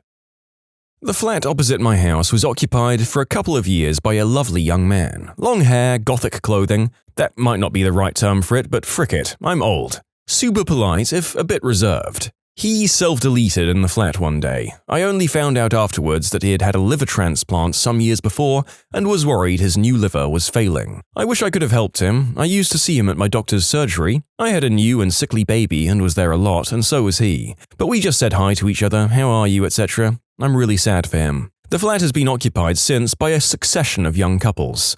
I've never said a word in case it troubles them, but I've tried harder since then to let them know I'm there if they ever need a friend. Being young and just starting out can be very lonely. I eventually heard that there was a secret passageway and stairs between bedrooms on the 2nd and 3rd floors that no one could now find, but it was apparently there, well hidden. I've been in a few where the realtor might have had a hard time selling it after it was fixed. One in particular where the entire family was taken off the mortal coil by the mother, who then set herself on fire in the back utility room. My aunt is a realtor and was selling a house that a lady owned, but it was renting out to her college-age son and a few of her friends. When they went to do the first walkthrough so my aunt could take pictures and such, it was apparent that the lady hadn't been in the house in ages. Every single room had a TV, a chair, a box of Kleenex, and a bottle of lotion. They were literally just spanking the mule with each other all over the house all the time. The lady was so embarrassed. When the sold sign went up on our last house, our neighbor came over and said, "Now you're moving out, would you like to know about your house's history?" It turned out the previous owner was a smack dealer who allowed his customers to shoot up in the living room. That explains the brown, dried blood-colored arcs all over the walls when we stripped the wallpaper. He also used to hire out his old lady from an upstairs bedroom. Incidentally, our bedroom. Lovely. An old friend of mine bought a nice house in a quiet neighborhood. The place is beautiful and has a really nice deck out back with a hot tub. About 3 weeks after closing, he was cleaning out some previously owned junk in one of the closets and found an old DVD. It was a Bridget the Midget adult movie with a hot tub scene on the cover. His hot tub. It was epic. That's not so much creepy as it is a fun fact about where you live. I would for sure be showing that to everyone. After they'd used the hot tub, of course. I've been doing this job a while now. The thing that scares me most is how often I find the locks reversed on bedrooms and basement doors. There's a lot of really crappy parents out there. I've actually done this, and it's because the little kids lock themselves in their rooms all the time. I'm big enough and resourceful enough to escape a room like this, but my kids are not. Once you've tried talking a 3-year-old through turning the little knob a few times and they're freaking out, you flip the doorknob around to prevent it from happening in the future. This isn't so much disturbing as moderately amusing. Just days after closing on my house, a friend of mine who was helping me move in told me he had been in my house many times. Turns out his childhood babysitter had lived there. Then he tells me he just wants to show me something in the backyard, and he leads me to the specific fence post on which he had drawn a wang as a child. I do wonder if he'd actually drawn it that day while I wasn't watching. Something similar happened to me. My grandmother lived in Chicago and needed to sell her house. She actually sold it to my husband's father when my husband was about 3. They ended up moving to Hammond around the time he was 15, roughly about the time I met him. My husband and my mother grew up in the same house and didn't find out about it until 4 years ago. Small world. In Seattle, there was a house just up the block from my work. This was probably around 2007 or so. There was a zombie-themed rave, and said house became the after-party. Most of the club kids knew each other, and the ages ranged from 16 to 21. Unfortunately, they invited this loner dude who came over and started unloading a shotgun at around 6:30 to 7 in the morning. Kids dressed like zombies were pouring out of the house, jumping over fences, into the street, into the backyard. Nobody knew who was actually wounded and who wasn't because everyone looked effed up due to their costume. I think like 6 or 7 people died. It's totally effed and has always stuck with me, probably because it was in my neighborhood which I lived and worked. Eventually, the house went up for sale, and I always wondered how much the prospective buyers knew about what happened there. Houses in Seattle don't stay long on the market, so it had a lot of real estate agents and buyers coming and going. I also wondered if there was a little discount considering its history. You can submit your own stories to be featured here on the channel. The story submission link is in the description below. And if you want to listen to some vibey music in the background, check out easymode, also linked below, and subscribe.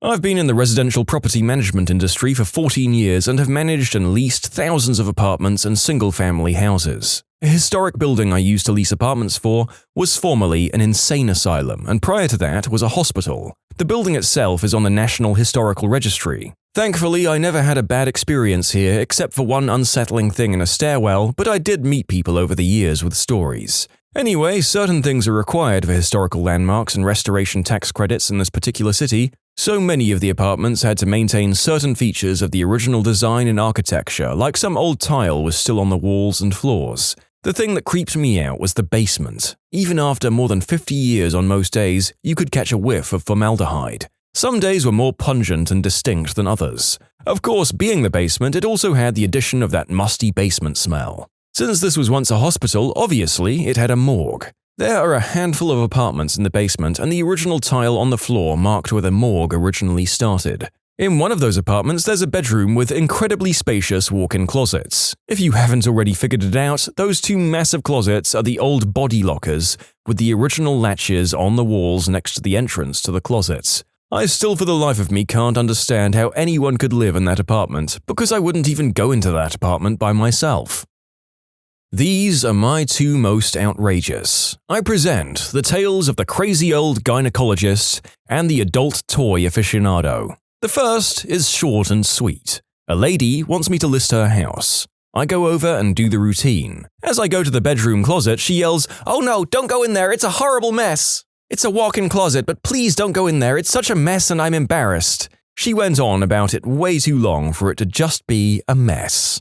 I leave it alone and that's that. House gets listed, and 2 weeks later I offer to do an open house. The lady has started packing already because I already helped her find a new house. She leaves, I get the open house going, and a nice couple comes in. They go to the master bedroom and there's a wall of boxes in front of the closet. I explain that's a walk-in closet, and last time I was there the lady said it was just filled to the brim with stuff. The wife wants to see the closet. The husband starts moving boxes.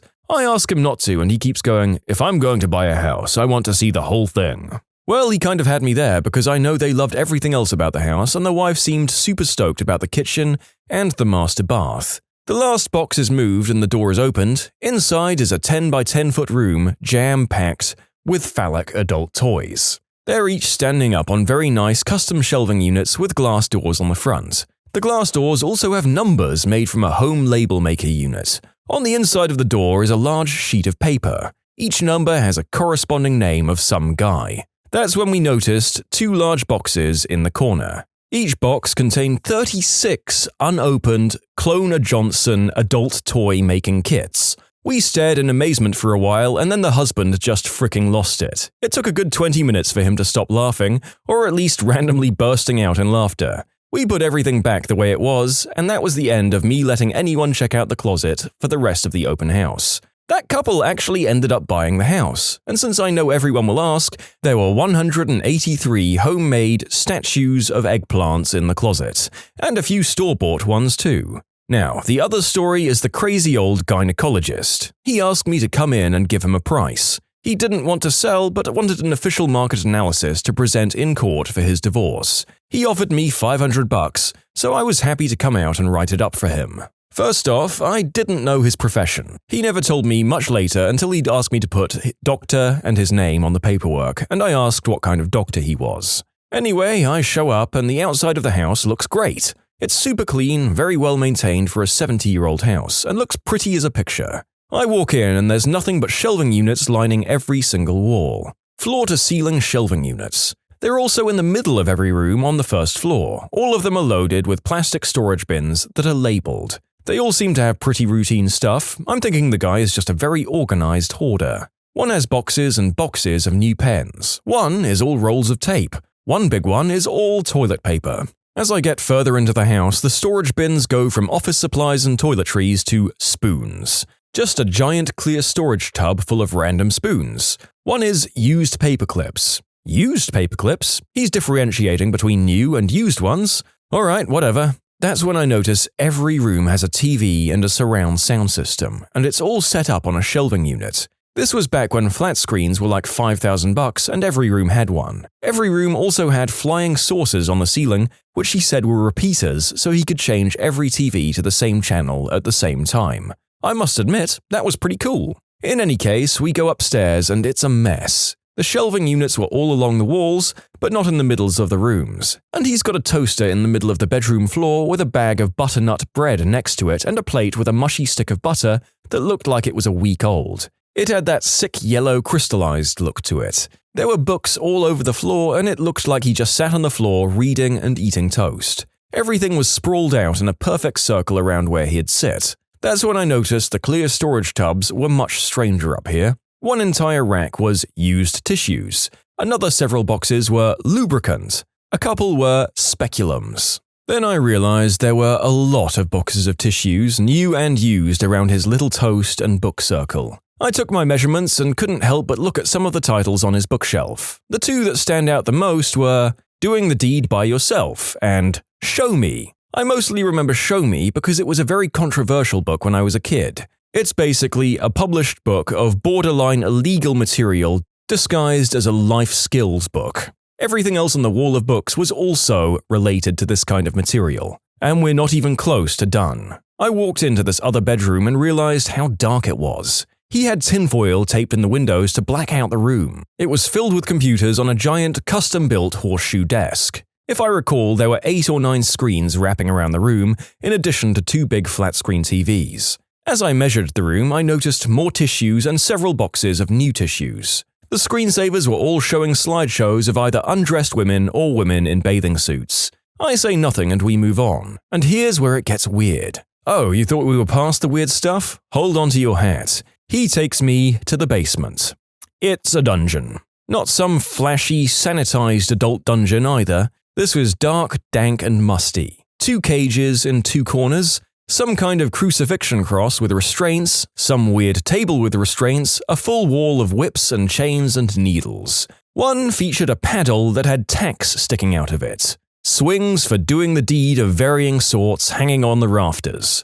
A wooden trough filled with what I hope was water. There was also a coffin, a rack, an Iron Maiden, and stocks. You know, like the medieval head and hands town square punishment device. Every wall, support, and piece of furniture had some kind of restraints on it, and he walked me through as if nothing was strange about this. And the coup de grace, he shows me the utility room and then shows me his secret room, where the door was disguised as paneling on the back wall of the laundry room. Inside looked like a dungeon out of a fricking horror movie. A giant shelving unit filled with VHS tapes was along one wall. a computer desk with a computer and old-school video editing machines, I assume, boxes of his favorite tissues all over the editing station. Then there was a brass bed with restraints. There were no sheets on the bed, and it was horribly stained with God only knows what. Not blood, though. I probably would have called the cops if I saw blood on it. There was a mirror above the bed with a microphone dangling and 2 VHS cameras on tripods trained right on the bed. This guy acted like all of this was totally normal. He was like, "Oh, and here's the secret room. I like to come down here to relax. It's just so quiet down here and it feels so safe because it's just hidden away from the rest of the house. If someone ever breaks in, I'd come down here and they'd never even know to look here." No mention whatsoever of the obvious use of this room. Screwing? Tickling the pickle? Murder? The unspeakable act? I have no fricking clue. I collected my $500 and got the F out of there as fast as I could. No one believed me back at the office, and you know what? I don't believe them either. I wouldn't have believed myself if I'd heard it from someone else. I'm guessing he's dead now since he was, here's the kicker, probably about 75 to 80 years old, and this was about 15 years ago. His age and frailty, in addition to my morbid curiosity, was probably the only reason I didn't take off immediately. I remember thinking in my head, keep your guard up, you're going to F this old dude up if you have to. That was one terrifying visit I'll never forget. It's also the only time I didn't shake a customer's hand as I was leaving. My hand still tingles when I think about the introductory handshake and all those clear tubs filled with used tissues. Well, words are failing the narrator. My God. What do you even say or do in that sort of situation? I only wonder what the inheritor or buyer of that house had to do with the thousands of dollars worth of equipment. Anyway, on to our last few stories. Not a realtor, happened to some friends who brought a property. Very old site, about 300 years old, which had been part of a convent, the living area of the nuns specifically. The aforementioned place had been refurbished as small apartments and houses about 50 years ago. They went to live there and there was some maintenance given to certain places of the property, the common areas. There was a wall which was slightly wider than the others. They began to give maintenance to that wall, but the outer layer fell apart due to the rain and old age. While trying to fix that, they found dozens of skeletons of babies, very little babies, and very old little skeletons. Well, authorities and historians came and went by, and they came to the conclusion that the nuns tossed their babies there right after giving birth to them. God knows if they were alive or dead by then. Not unheard of, old religious orders were very strict about that, and then there were even more gruesome policies regarding nuns' pregnancies.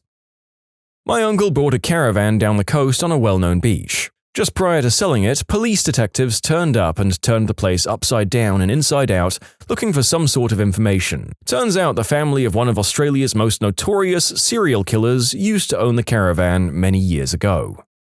What ways have you seen someone hilariously fail using an everyday item? My 90-year-old grandmother was teed off at some other 70-year-olds cooking for a church because they were trying to peel eggs with a vegetable peeler.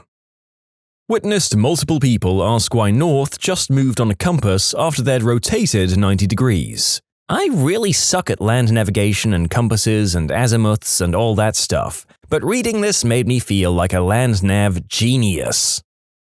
When a friend and I were in Rome, we were in a restroom and we couldn't figure out how to turn on the sink. We looked for handles, we checked if it had a motion sensor, nothing. Just when we were about to give up hope, I saw a small rubber dome under each sink. I decided to step on it and voila, water. The best part was that there was a man waiting to wash his hands who probably thought that we were the two biggest idiots in the world. We went to the UK this summer and met our first electric shower. Could not figure out how to turn it on until we accidentally flipped the switch in the hallway, and voila! Feels dumb in retrospect, but it was completely foreign to us, literally and figuratively. I worked with someone who genuinely did not know how to use paper clips. He was really embarrassed when someone called him out on not knowing and showed him how. I worked with someone that would hole punch the top left corner, then put the paperclip in like a keychain.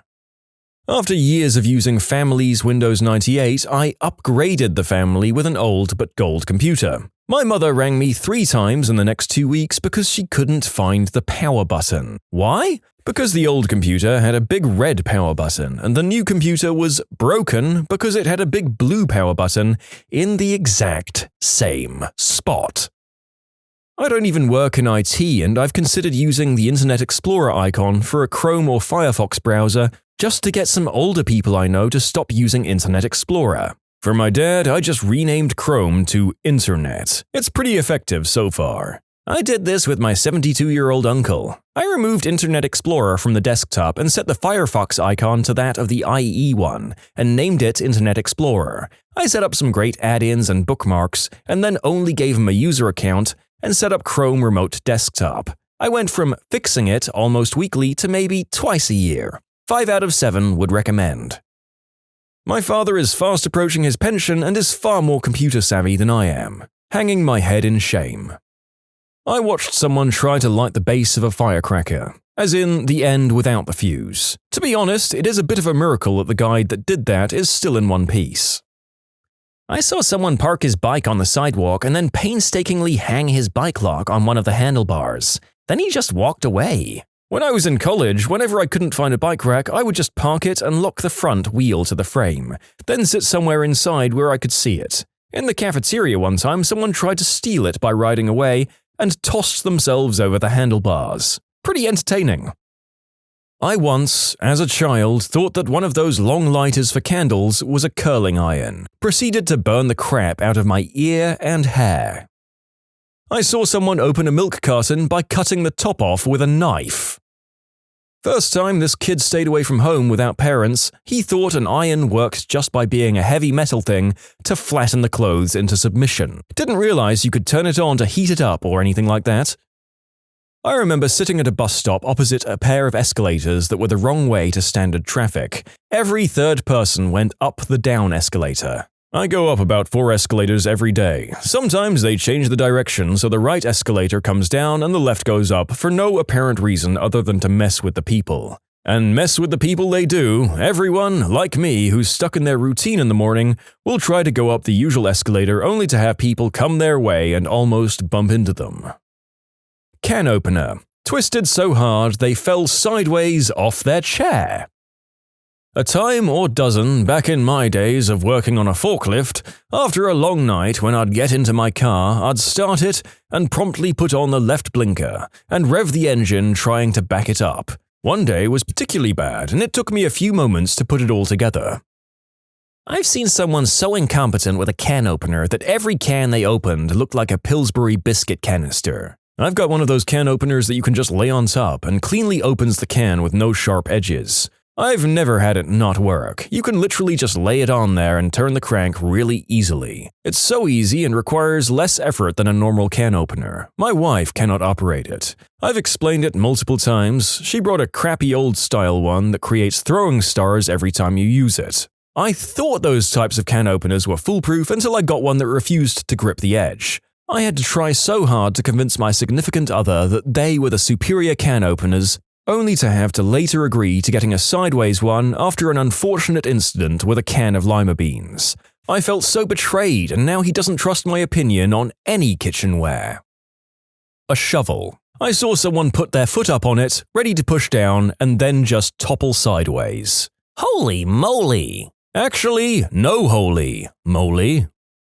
Back in the 90s, when I tried to show my mother how to use my home PC, she picked up the mouse and pointed it at the screen like a remote control. A lady of a certain age had her first computer and tried to operate the mouse on the floor with her foot. Her only frame of reference was a sewing machine, which was operated with a foot pedal. You know, she had a reference and she tried for it. I can be happy when old people do that rather than just blame me for breaking it. I know someone who was running late to work and his polyester polo shirt was still wet from the washer. What did he do? Put it in the dryer for 5 minutes? Use a hairdryer? No.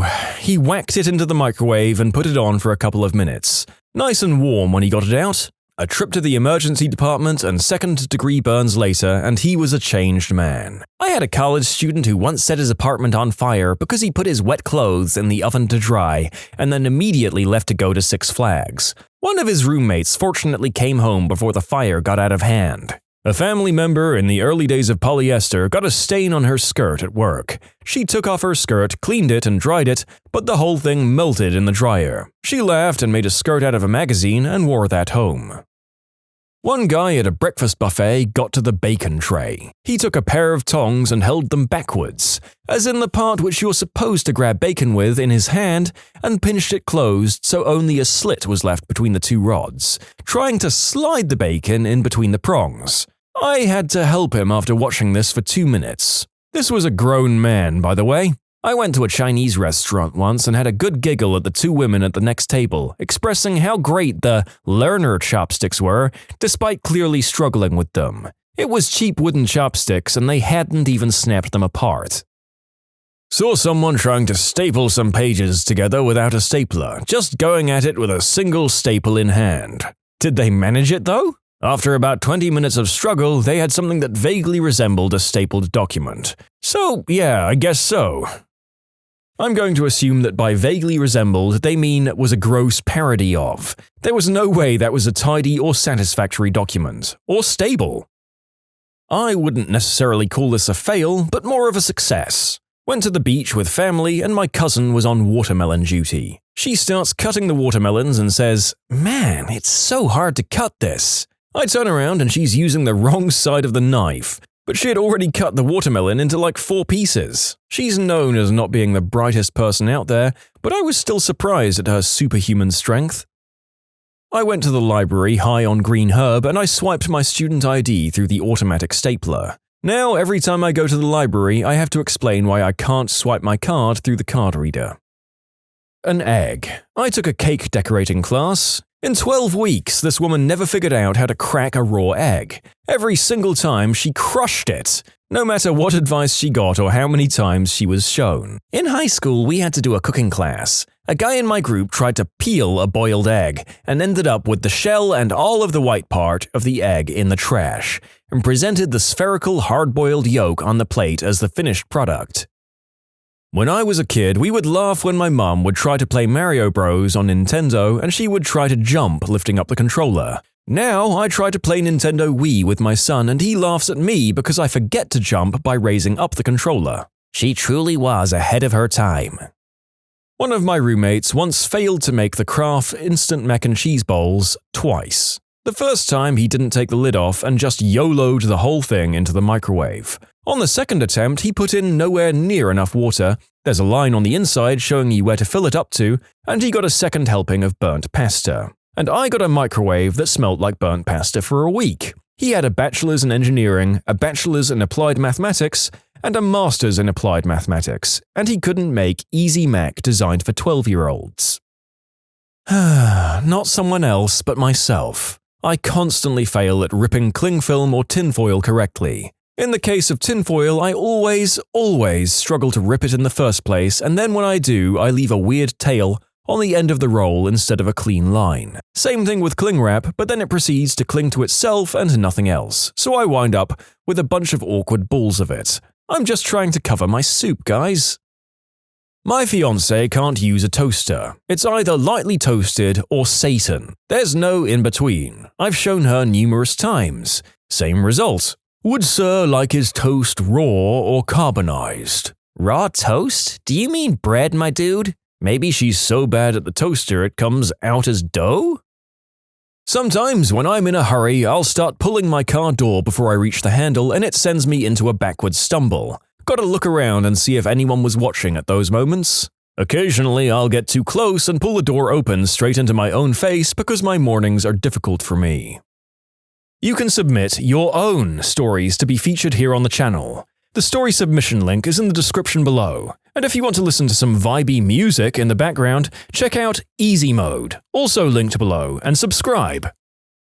Not so much hilarious, but a great example of humans using logic without understanding the true meaning. I was in Portugal, in Lisbon, at a better-than-decent hotel. There was a couple in front of the elevator looking up at the floor indicator in a way that we presumed this was a new thing for them. We were on the ground floor. The male of the other party saw the elevator was above us and pushed the down button to bring it to him. The elevator came, they got on, but we didn't. As the elevator left for the parking garage, I pushed the up button. I still remember the look of mild confusion on their faces when we met again. It was flawless logic, that's just not how elevators work. Pushing the directional button in the direction you want to travel instead of the direction the elevator has to travel to reach you is not necessarily obvious. Much like the people who drive grey cars in light fog, they often don't realize that turning on your lights isn't so that they can see the road, it's so that other people can see their car. Sometimes I'll start reaching for the button on my keys to unlock my front door. I once called my cousin to bring my extra set of car keys to me because the remote button stopped working. She suggested using the actual key to unlock the actual handle. I've never felt stupider. Back in primary school, while waiting at something akin to reception, I don't remember exactly where this happened, I saw a kid about 7 or 8 years old accompanied by a teacher taking nibbles from an unpeeled banana. He was trying to play it off like he enjoyed the taste, going, and trying not to cringe. I think the teacher had to point it out to him that it's meant to be peeled. He was the kind of chavvy kid that got in trouble a lot, and the teacher was with him for some kind of supervisory help. I don't remember much about him other than whenever I saw him about school, I'd think of him as that moron who pretends to like eating banana peels.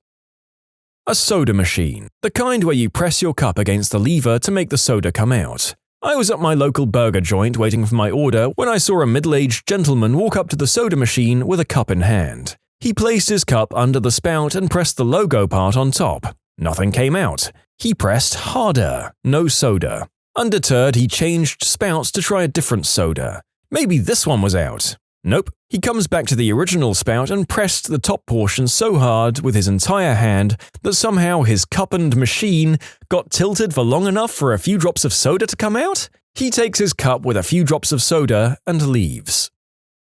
Many moons ago, while working at an electronics store, a woman came in furious because we sold her a useless phone. After talking her down to where she would explain the issue, we found out that she didn't want a cell service plan, so she bought a cordless phone, never connected the base to the phone line, and thought she could just use the cordless receiver as a cell phone. Then there was the guy that returned a microphone, saying he was getting shocks from holding it. I opened the box to find out that he'd cut off the plug that goes into the amplifier and put on a regular wall power plug. It turned out that he didn't know that you need an amplifier and speakers. He thought that you just plug a microphone into any old outlet anywhere and suddenly you have a loud booming voice. As a working voiceover, I'm looking at my Rode NT1 and imagining myself just severing the mic cable in the same way that this gentleman did, and it's hurting both my wallet and my brain.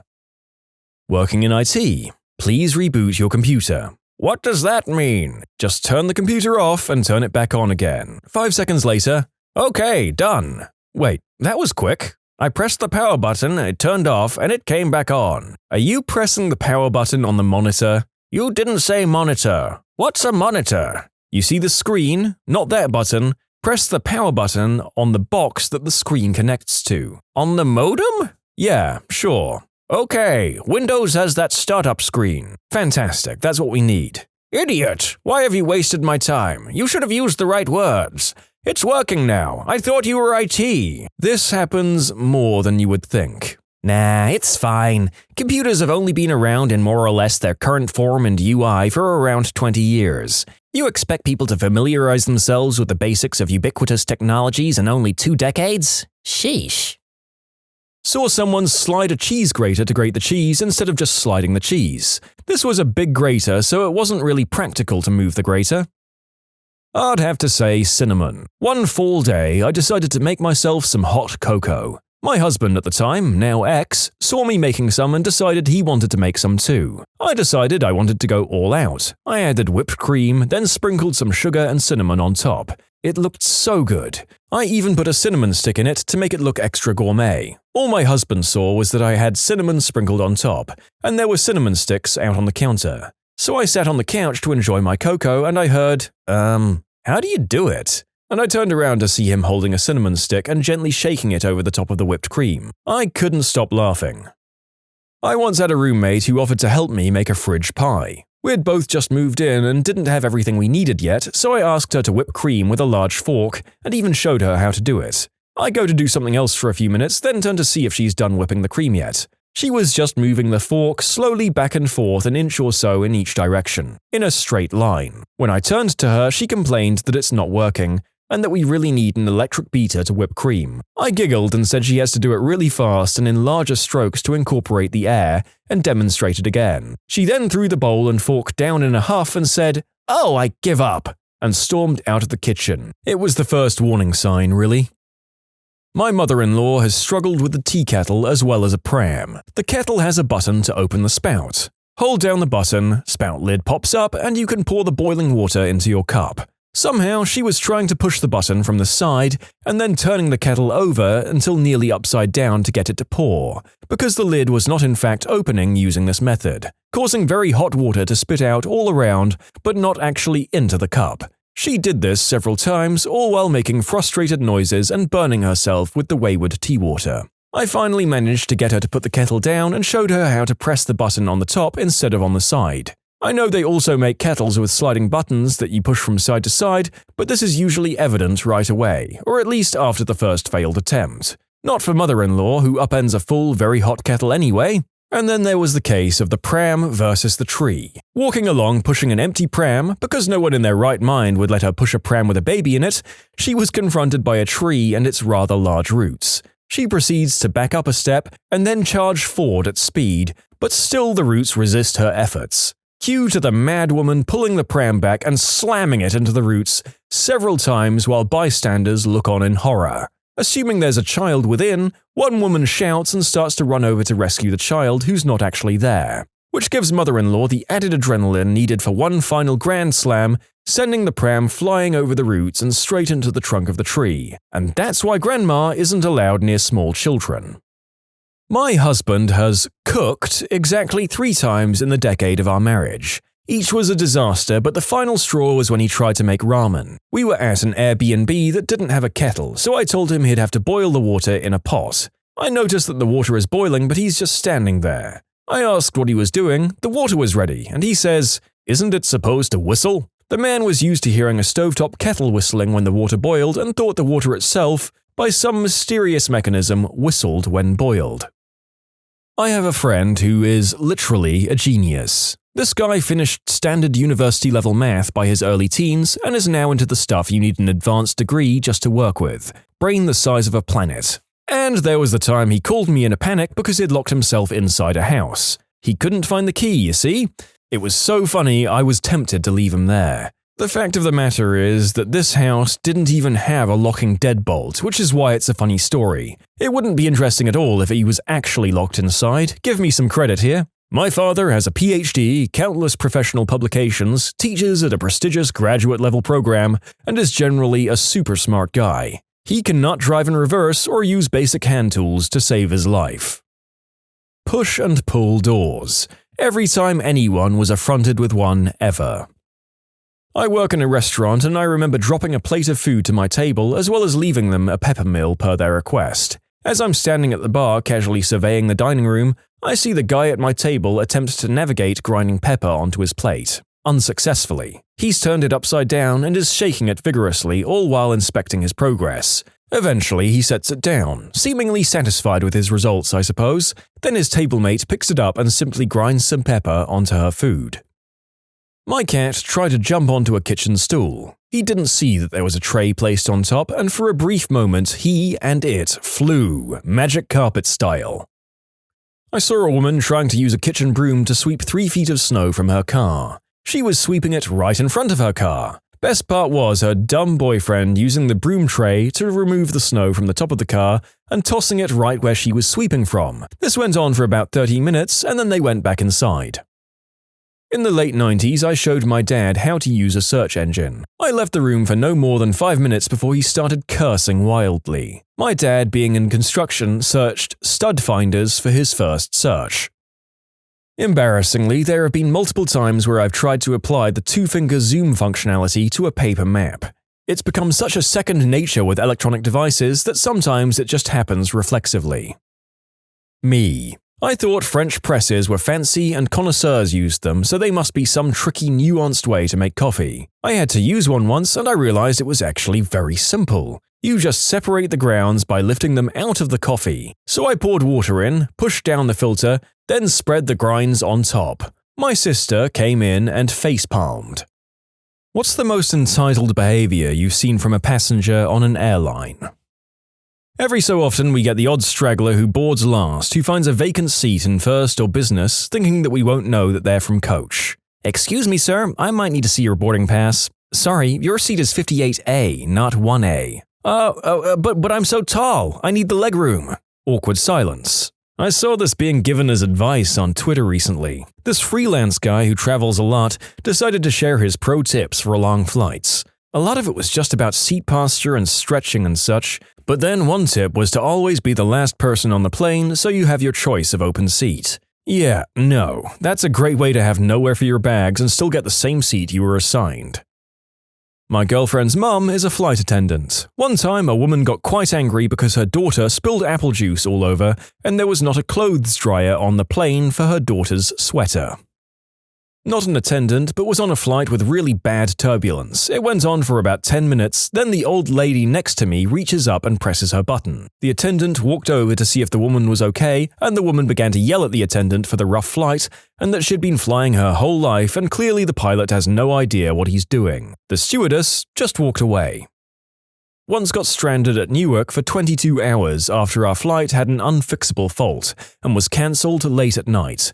We got put up in a hotel, but understandably by the time the new flight rolled around, earliest they could fit in a new flight, everyone was quite tired and agitated.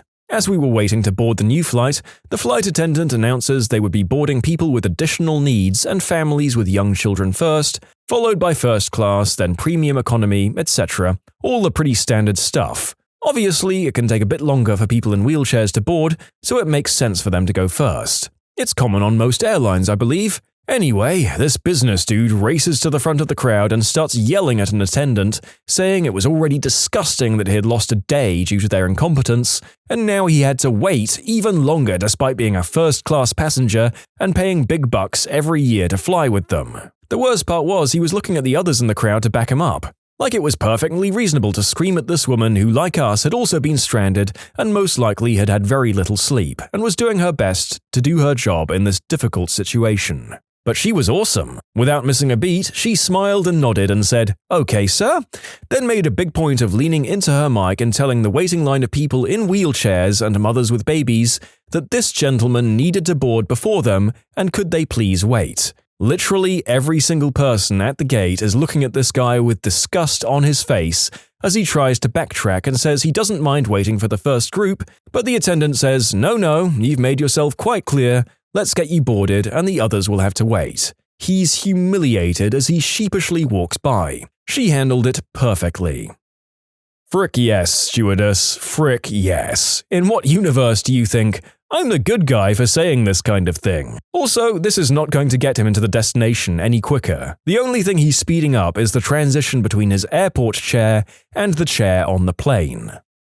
Not one specific passenger, but a type of behavior I've unfortunately seen too much of. A couple will book separate seats, the man in premium economy seat with extra legroom, and the woman in a normal economy seat. The woman will then play the sad sack and ask another passenger to give up their comfy seat so they can sit together. If the other passenger refuses, usually because they paid extra and don't fit a regular seat, some will even complain to the crew to make them move the other passenger. All of this to save a few bucks on the second premium seat. Seeing as a lot of people asked, no, crew don't move passengers because they're sitting next to someone else's spouse, and certainly not from a premium economy seat. This drives me insane. I once had a man get very heated because he was on the plane with his wife and 4 children and did not pre-select seats. And he wanted me to switch my window seat for a middle seat in a different row so his family could all be together. But I paid extra to pre-select my window seat. It was only like $15, but why should I have to give up what I paid for just because you wanted to save money and assumed others would rearrange themselves for you and your family? The flight attendant sided with me and the 6'4" guy who was in the aisle seat of my row, who also didn't want to move and was much more assertive than me, and the family was spread throughout the cabin. Mid-90s, there was this kid in customs, Toronto to Houston flight, who was going nuts. He was driving people crazy in the departure area. On the flight, he had a full-sized metal Tonka truck that he was running up and down the aisle with. He smacked me on the head and nearly hit my mum in front of me. I grabbed it before he could hit my very frail and on blood thinners mum and gave it to a crew member who refused to give it back to the family. The family refused to seat him until it was announced that there would be no food or beverage service until the aisle was cleared. Another woman grabbed the kid and returned him to his family. They let him run loose again as soon as the service was over. Finally, someone from the cockpit had to come back and tell the family we couldn't start the landing approach until the brat was in his seat. They put him in his seat, screaming bloody murder the whole time. As soon as descent started, they let him up and he was running up and down the aisle as we landed. The family was so dense that when the captain ordered everyone to stay in their damn seats and that only families with small children would be allowed to deplane first, they smirked their way down the aisle. My mum walked with a cane and the crush getting off was hard for her. Since we were home, we just waited till the aisles were clear. When we got off, you could hear the kids screaming halfway down the jetway. A police officer was holding him and the rest of the family, I'm guessing mum, dad, and 2 grandparents, were all in handcuffs. I once watched a very well-dressed businessman have an epic toddler-level tantrum at a check-in counter when he was advised that his flight was delayed due to fog.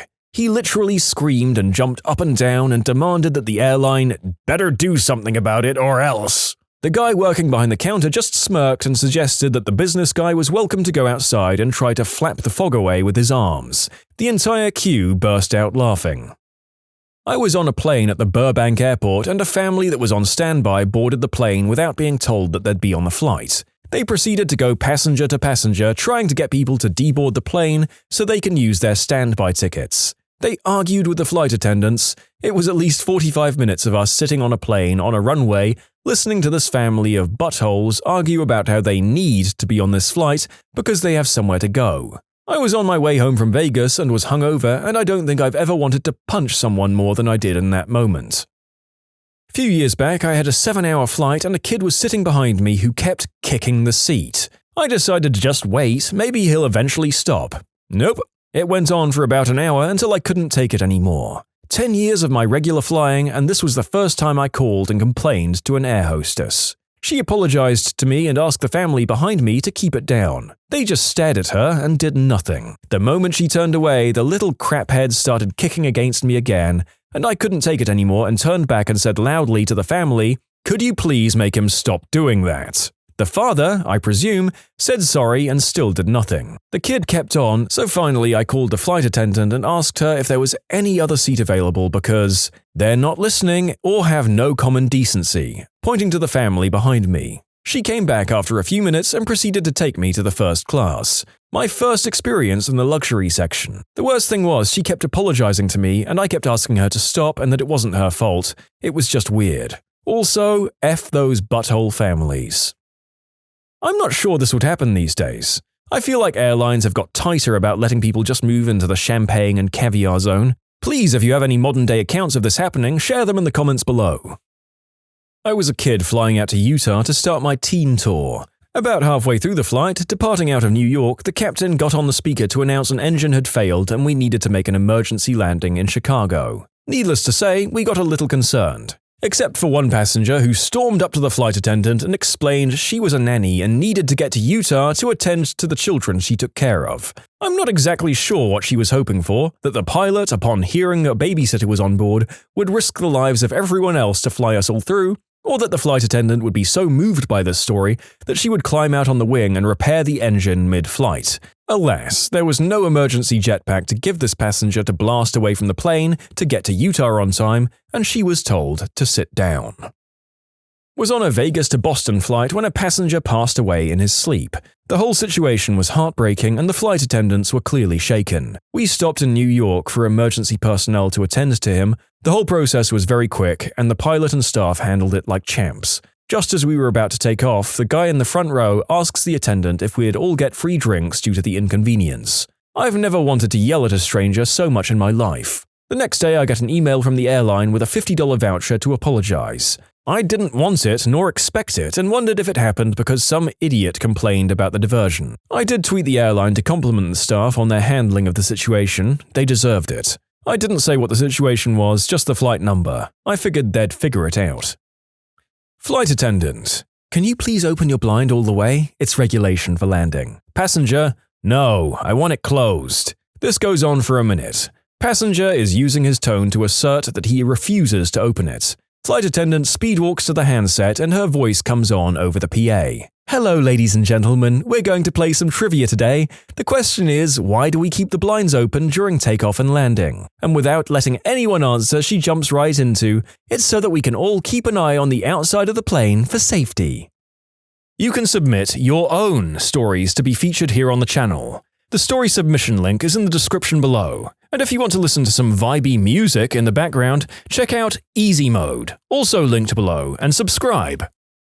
I fly a lot, and I was on one of those planes where half the plane were ignoring the rules and stuff. When we touched down, these people immediately got up, walking around and taking their bags out of the overheads. Mind you, the plane hasn't parked. It's literally just touched the ground on the landing strip, so it's still moving, and it's dangerous for half the people on the plane to be messing around. And even worse, taking all their heavy bags down around everyone else's heads. The flight attendants are now desperately trying to get these people to sit down until the plane stops moving, and some people were waving their hands at them dismissively. I think the captain heard the commotion and the flight attendant half yelling, because all of a sudden the plane did a very abrupt stop, which knocked over all the people standing up and then continued on its way to park. The flight attendant then said, "This is exactly why we have rules." Yeah, all those people stood up and looked real sheepish. I remember being an unruly little kid who wouldn't put my seatbelt on in the car, so my mother would just slam on the brakes, making my face hit the seat, and this is exactly how I imagine the situation you just described. I had someone have a meltdown because I had to have them properly stow their wedding dress. The thing was massive and spilling into the aisle, blocking seats of the entire row. They may have had to pay the hotel to get the wrinkles out, but I likely saved them from shoe prints and beverage cart rollers going back and forth over it. Still, she was in tears and I was not going to risk others' safety, including my own. My future sister-in-law brought a ticket for her dress to fly in a seat for her wedding. She of course went through the correct steps to do this, called the airline to see if she could even do that, got a gate pass for it, had to go through the metal and body line for TSA and it counted as her carry-on. Had to pick up a special boarding pass, early boarding, and it got the window seat so no one could trip over it in an emergency. If Southwest had said no, she couldn't do it, then she would have just driven her dress, but everyone was super accommodating and even gave all of us a bottle of champagne to celebrate. We did share the bottles with another wedding party that was flying out who didn't get the special treatment. My mum was a flight attendant in her 20s. I asked her for a story. Her first week flying, there was a group of drunk men on the flight. At one point, when returning to quiet them down again, one of the fellows had his Johnson out on full display for all, in its flaccid glory. She says to him very politely and a bit taken aback, "Why don't you put that away now?" And this drunken man flat out says to her, "Why don't you put it away for me?" with the most revolting smug smile on his face. My mum says, in her exact words, "I'd be happy to do that for you, but you would never be able to use it again." My mum has always had the most ridiculous stories that always turn out to be true, and I'll take her word for this one. Threatening castration on a paying customer is in this case completely justified. If they're exposing themselves on a plane, I feel, let's get that written up in all the airplane's handbooks. I was on a flight from New York City to Portland International Airport. Only empty seat was next to me, a middle seat. Bulkhead, but the kind where there isn't a wall, just the first-class seats in front of us. Door is about to close when a large, sweaty man comes running into the plane to claim the empty seat. He was carrying a full-size pizza box. All the overhead bins were already closed and full, but that didn't stop him proceeding to open them to find a place to stash his pizza. The stewardess kindly informed him that he couldn't put his pizza in an overhead bin. "But it'll get stepped on," he gruffly informs her. She proceeded to tell him to take his seat and put the pizza in front of him. He told her that he flies with pizza all the time and has never been treated this way. He persisted, but as their argument was getting pretty heated, he finally succumbed and put the pizza under the seat in front of him and sat down. The stewardesses have now started the safety, video, and demonstration, and he pulls out a flip phone and proceeds to make a call. I can tell he's going through menus, so I'm thinking he's calling Delta to complain. Nope, turns out to be his landline phone company. He had been late paying his bill and was trying to get them to waive the late fee. They wouldn't. He's arguing with them. Plane has pushed back from the gate and is headed toward the runway at this point. Stewardess comes over and tells him he needs to put his phone away now. He motions with his hand to say 1 minute. "No sir, it needs to be put away now." He flips it shut dramatically mid-sentence and puts it in his pocket. Stewardess is back at the front of the plane. He then decides to stretch. I'm pretty much plastered to the wall as he tries to stay out of his way as he extends his arms up and then to the side, etc., and then twists in his seat back and forth, clearly agitated. He then extends his arms up, stretches out his fingers, and proceeds to crack his knuckles very expressively, one at a time, sort of like a primary school bully would do on the playground before they were going to kick your butt. In that whole knuckle-cracking process, he flips a middle finger toward the flight attendant. I didn't notice her reaction as I was just waiting to get the 6-hour flight underway and over with. Next thing I know, I can tell we're pulling back to the gate. Flight attendants prepare for arrival and cross-check. Message. Door opens, cockpit door opens, captain comes to our row.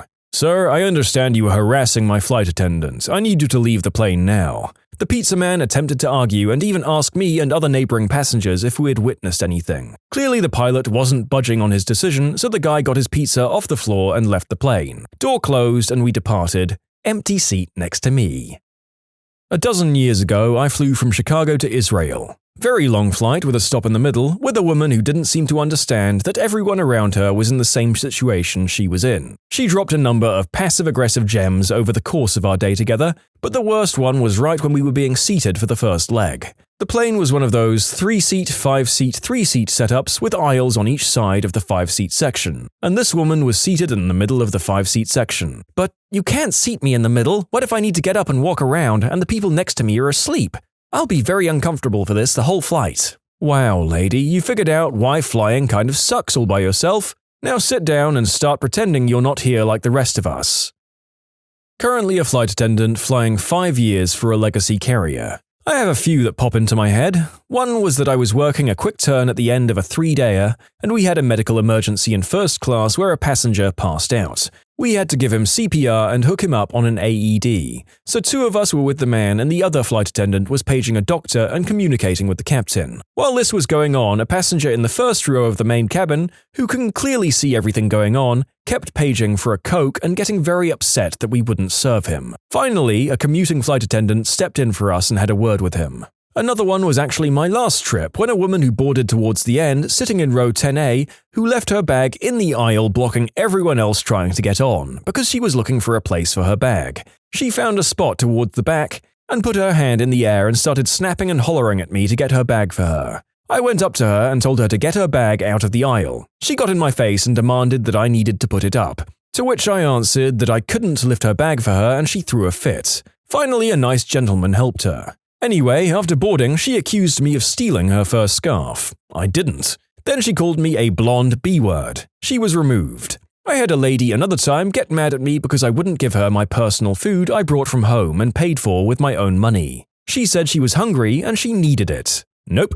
Another flight, I had a man and his small kid on a flight, and he, during boarding, asked me for one of the first-class meals I was preparing, and I asked him where he was sitting. Once he said a row in main cabin, I told him, I'm sorry, these are for first class, but we have food for purchase in main cabin. He then told me his kid was hungry and demanded we give him free food. I kept saying, I'm sorry, but the food is for purchase. He didn't think it was fair that he had to pay for food because he had a hungry kid. The seat switch scam has happened to me more times than it should have. I'm a college student and thus naturally people, especially couples with babies, think it would be much easier to force me into switching. There was this one time I was on a really long flight from Chicago to India. I usually never haggle much about a seat and I'm pretty cool about switching if people ask me for it. I have this crappy quality of trying to avoid conflict in any way possible. This time I was fortunate enough to get one of those front seats with a lot of legroom. I knew this seemed too good to be true, and at any moment a couple with a baby would request for the seat, to which I will cave. Needless to say, minutes later, this couple came up to me, with the flight attendant, asking me to switch because they had a baby and the father was sitting next to me. The mother had a middle seat way back in the plane for a very long flight. Although I was hesitant, but with 3 people awkwardly waiting on me to say yes, I eventually caved. As I was moving my stuff, one of my small empty plastic bottles fell from my bag and nearly hit the father. Now, you have to understand that this was one of those light plastic water bottles that could barely hurt if you tried to hit someone with it, let alone when it falls from the bag. But for some reason, that angered the father into believing that it could have somehow seriously injured their baby. Even after apologizing to him for a solid minute, he kept shouting at me about how careless I was and that I needed to learn plane etiquette. That just did it for me. I told him that I was no longer comfortable with the switch and just went back to my seat and pretended super hard to fall asleep. The entire flight, he did his best to try to annoy me, fighting me on the handrest, making it hard for me to move around, etc., but I never felt so good about my plane etiquette. Currently on an airplane and saw a man berate the flight attendant because they let employees of the airline board before the customers. He was so angry because he paid for business select. They didn't pay for crap, so why are they boarding before me? The flight attendant responded with its company policy, many are actually working and just need to get to the airport they'll be leaving from. And there's also only 3 on the flight, so what's the big deal anyway? He continued to whine and complain to her for another 10 minutes or so. All because now there were only 140 seats to choose from instead of 143. Boo-hoo. Have you ever come across an online post by someone else that was about you? What was it? My cousin posted about how his family makes fun of him for playing video games and collecting Legos since he's in his mid-20s. He has a job and buys his own stuff. He went on to say that 2 family members, without fail, poorly sneak through his room every Thanksgiving so they can buy him a Lego set he doesn't already have for Christmas. Apparently, my husband and I are not as smooth as we thought. I read a post on Reddit Relationships where this person had gone on a first date with a guy and she thought he was a very nice and pleasant guy, but was boring and there was no chemistry, and she wanted advice on how to reject him for the second date. The details she described about the first date were exactly similar to a first date I'd had a week before the post. 2 days after the post went up and people responded with advice, I got a text from the girl I went on a date with saying she thought I was a nice person and she had a good time, but she doesn't think we'll be a good match and wished me all the best. So yeah, I came to know about my rejection before she could actually reject me. In all fairness, this was my first date ever and I probably was extremely boring and nervous, and I don't blame her at all for rejecting me. Someone made up a story about me stealing their husband and posted it on this kind of site. They stole a picture from my Facebook profile and posted it. To this day, I have no idea who did that. That person must have known me but didn't actually know where I live since it was posted with a town that is 6 hours away from where I actually live. I immediately told my husband about it and thankfully he didn't believe it, but somehow someone found it at work and everyone was talking about it. Even the VP called me to ask me about it. It was embarrassing. The post still lives and there's nothing I can do for them to take it down, but at least I got one to remove my picture. This gif of a kid playing soccer who takes 2 goal shots to the face, back to back. That's me. I have no idea who filmed it or posted it to the internet. I made a post asking for advice about one of our roommates not having a job and worried about how to pay for rent. We ended up talking to him and he got a job. Everything was cool. At the end of the conversation, he says, "And stop posting about me on Reddit," in a playful way. I found a post about my friend's band, and then I wondered who posted it. And I found very quickly it was my ex-girlfriend who was now dating the guitar player of said band. And so I had a click through her history and found a post about how I'd accidentally kneed her in her privates while we were doing the deed, and it made a funny noise. It felt pretty weird reading that. If you'll excuse the narrator, he has to go and check the entire internet to see if any of his many romantic fumbles have been aired for all to see. Divorced my ex because of addiction and mistreatment, culminating in a serious felony attack. A few years later, he started dating. I checked her out online and stumbled into a post she made on legal advice websites asking questions about my will. She was asking about the custody arrangements I've made for my kids in the event that their father isn't sober or healthy at the time of my death. I lost my mind when I read that. I'll admit that my phone call with my ex about this did not reflect me at my best. I once met a guy at a bar. We exchanged numbers and were going on a date before I googled him and found out that he and his mum were being charged with attacking a woman who was feeding stray cats. I told my coworker the story and showed her the insane surveillance video. She shared the story on a thread where Aziz Ansari was asking if people ever do research before their dates, and he included my story in his book Modern Romance. So that was pretty cool. In case you're wondering, no, I didn't go on the date. Also, this guy and his mum tried to convince the woman that they beat unconscious that she fell. She didn't even know that she was beaten until she saw the surveillance video. Oh man, I would have just gone on the date and wait until he asked, "What hobbies do you have?" to say, "I like feeding stray cats," just to see his reaction. Seems like his reaction might be violent if you did this. Yeah, that seems like a great way to get beaten up by a guy and his mom if you ask me. Yep, my old roommate posted that I was stealing money from her and not paying my bills. Everyone on the thread was calling me a piece of crap and everything. What she forgot to put in the post was that she was a raging alcoholic. She never had money for the bills because she had spent it on booze. Everything was in my name because she still owed money on everything and they wouldn't turn things on in her name, even after she cleared her debt. She didn't talk about how she would be late for rent every month, but I was always on time. It got so bad that the landlord would call me to collect the rent. She is now in rehab and still trying to reconnect with me. I don't know if I can ever be her friend again after that. There's always more to the story, and I'm glad that I don't live with her anymore.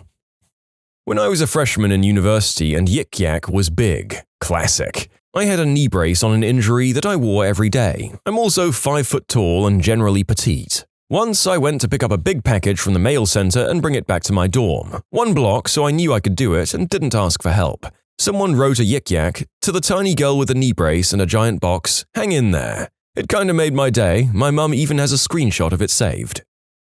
I'm pretty sure about this. There was a story I read about a girl walking home late on a foggy night, seeing someone she thought was pretty odd walking towards her. As I remember, described angrily, and she explained debating crossing the street but continued forward. When they crossed paths, she said hello, and after a significant pause when they were already a few steps apart and she heard a faint little hey, which she also found odd. That guy was me. I was actually just very drunk, a little high and cold, walking briskly towards my house, which was a few miles away from the party I was at that evening. I remember seeing a silhouette of someone coming through the fog and getting a little scared myself, followed by relief that it was a woman, then instantly filled with the realization that my drunk butt is probably frightening the crap out of her, which led to panic to get the situation over with as quickly as possible. I even remember thinking at the time of responding to the story, but somehow the concept of, "Hey, I think I'm the guy that weirded you out. How neat is that?" didn't seem worth the neat to even weirder ratio. I've been in that situation so often. I'm a tall and wide-shouldered guy, and you can't see my baby face in the dark. Yes, someone posted one of my prom pictures pretending to be me. I saw it on the front page, as did my ex-boyfriend who featured in it, and was teed off that I'd posted it. To be fair, the pic is hilarious and totally front-page worthy. They must have been someone who we knew in real life because they linked to my ex's music site, mentioned what I'm doing now, detailed our relationship, among a few other things. They ended up deleting their account once it got big enough that people posted it on my Facebook wall and stuff. There can be only one.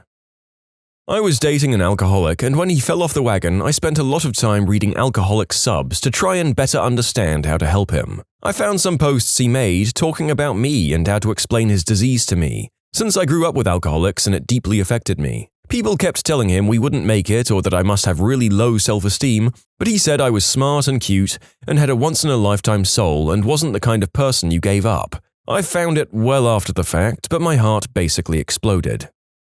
Felt like dressing up one day for school, red lipstick and all. I checked Yik Yak later, and someone had called out my exact outfit down to the shoes and said, "Why?" That's 2 posts about Yik Yak, and the narrator has no idea what the heck it is. Let me check Google real quick, and it's local Reddit? I thought the global reach for advice and commentary was kind of the point with Reddit. Feels like you'd be far more likely to get caught out on Yik Yak. I was judging for a writing competition and gave a poor score to one of the writers due to copious typos, grammar problems all over the place, and jarring narrative that seemed not to serve any purpose. She started stalking me and leaving nasty messages all over the forums, and then went over to Tumblr and here talking crap about how horrible I am. I basically blocked her and reported her behavior to the mods, but they didn't do much, so I just ignored her, and she eventually disappeared. A few months later, she left a comment on one of my stories telling me that she'd gone off her bipolar meds and apologized for her behavior. I didn't reply, but it looks like she's in a better place and getting help now. I think it's brave of her to apologize for that. It's not easy to revisit things you wish you hadn't done if you don't have to. Good on her for recognizing her situation and apologizing. And good on you for keeping your distance and wishing her well.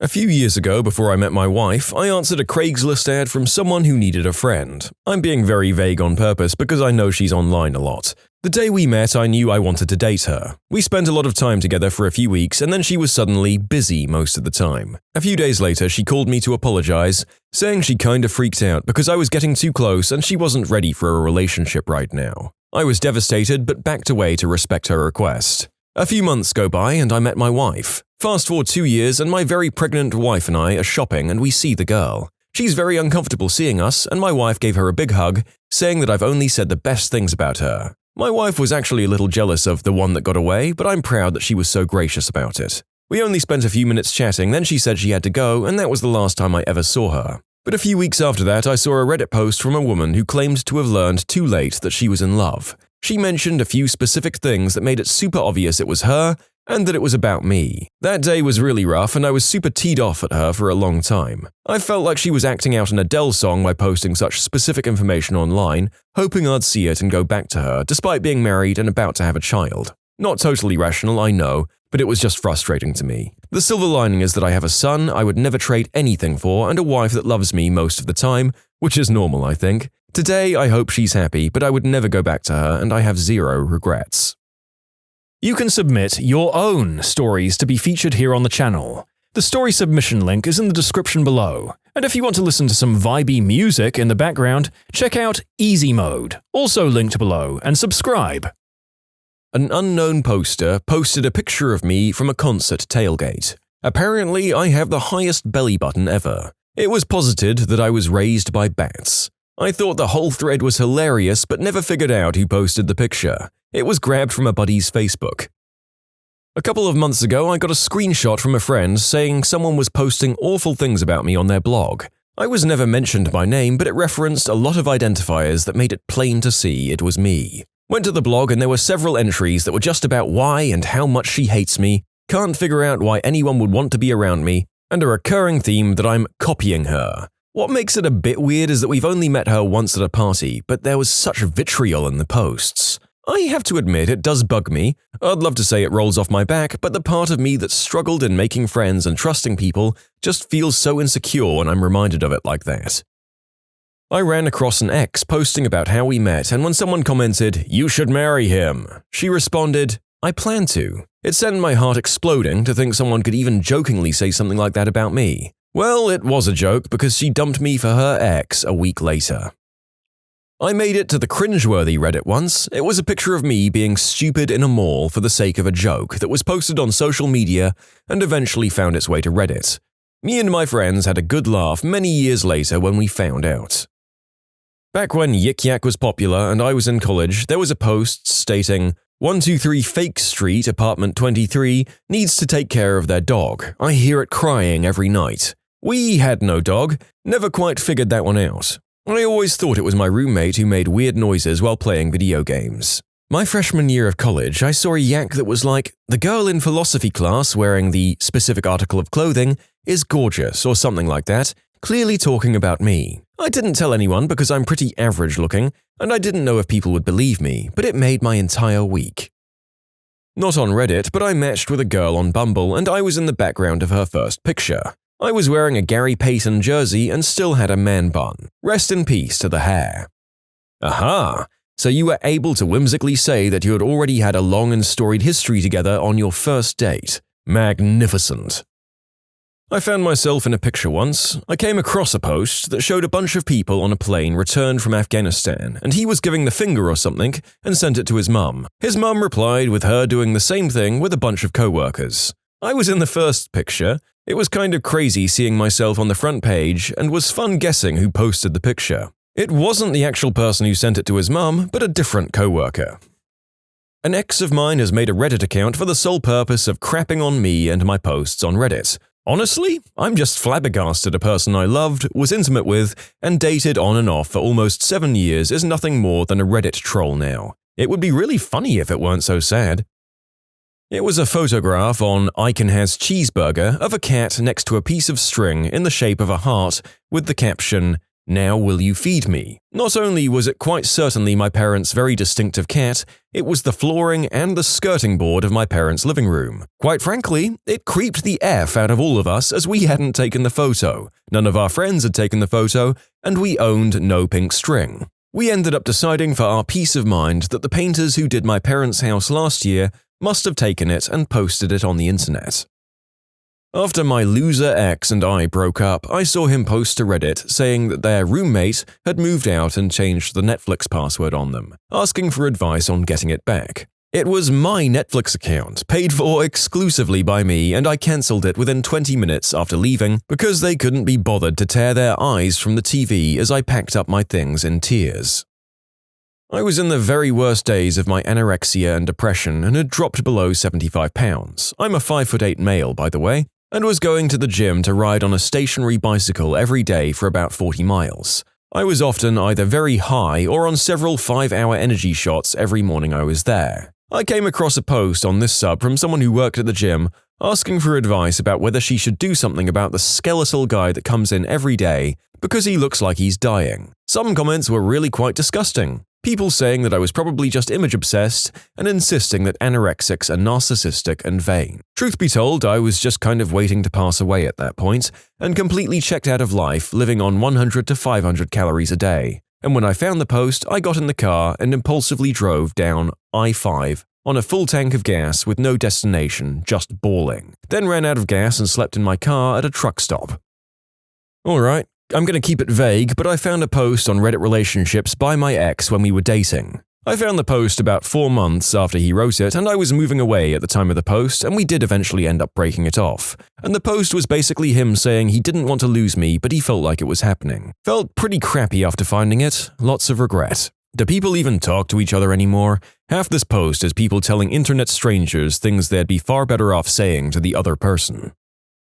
I was once alerted by a friend that a picture of me was posted on the old facial book rather than Reddit. It was on some lame page of D-bag gearheads and a picture of me filling my tires up at a gas station immediately after I picked my car up from a body shop unrepaired after a recent accident. Random guy who snapped the pic was making fun of me for totaling my car, when in all reality I avoided what could have been a far worse situation as an SUV T-boned my Miata. Luckily, I swerved in time to avoid a direct hit to my door with the SUV hitting my tire instead. Overall, I called the D-bag out on his ignorance and told him to stop creeping on chicks at gas stations and stick to tickling his pickle to cars instead. Overall, I felt weird as crap and creeped out that some guy was taking pictures of me unknowingly at a gas station, then posting them to the interwebs. Can't imagine the lives of celebrities stalked by paparazzi. Gross. A co-worker of mine must have forgotten that I was on her Facebook and went on a rant about me. We were goofing off at work and I made a comment that if I moved away and somehow ended up at that job again, that something had gone terribly wrong in my life. Little did I know that that's pretty much what happened to her. I was incredibly embarrassed and apologized profusely, but that still didn't stop her from slamming me on Facebook while all of her friends joined in. At least I got to defend myself. This was also the same person that dragged me for being unable to breastfeed my kids. If you really loved them, you'd blah blah blah. What a C-word.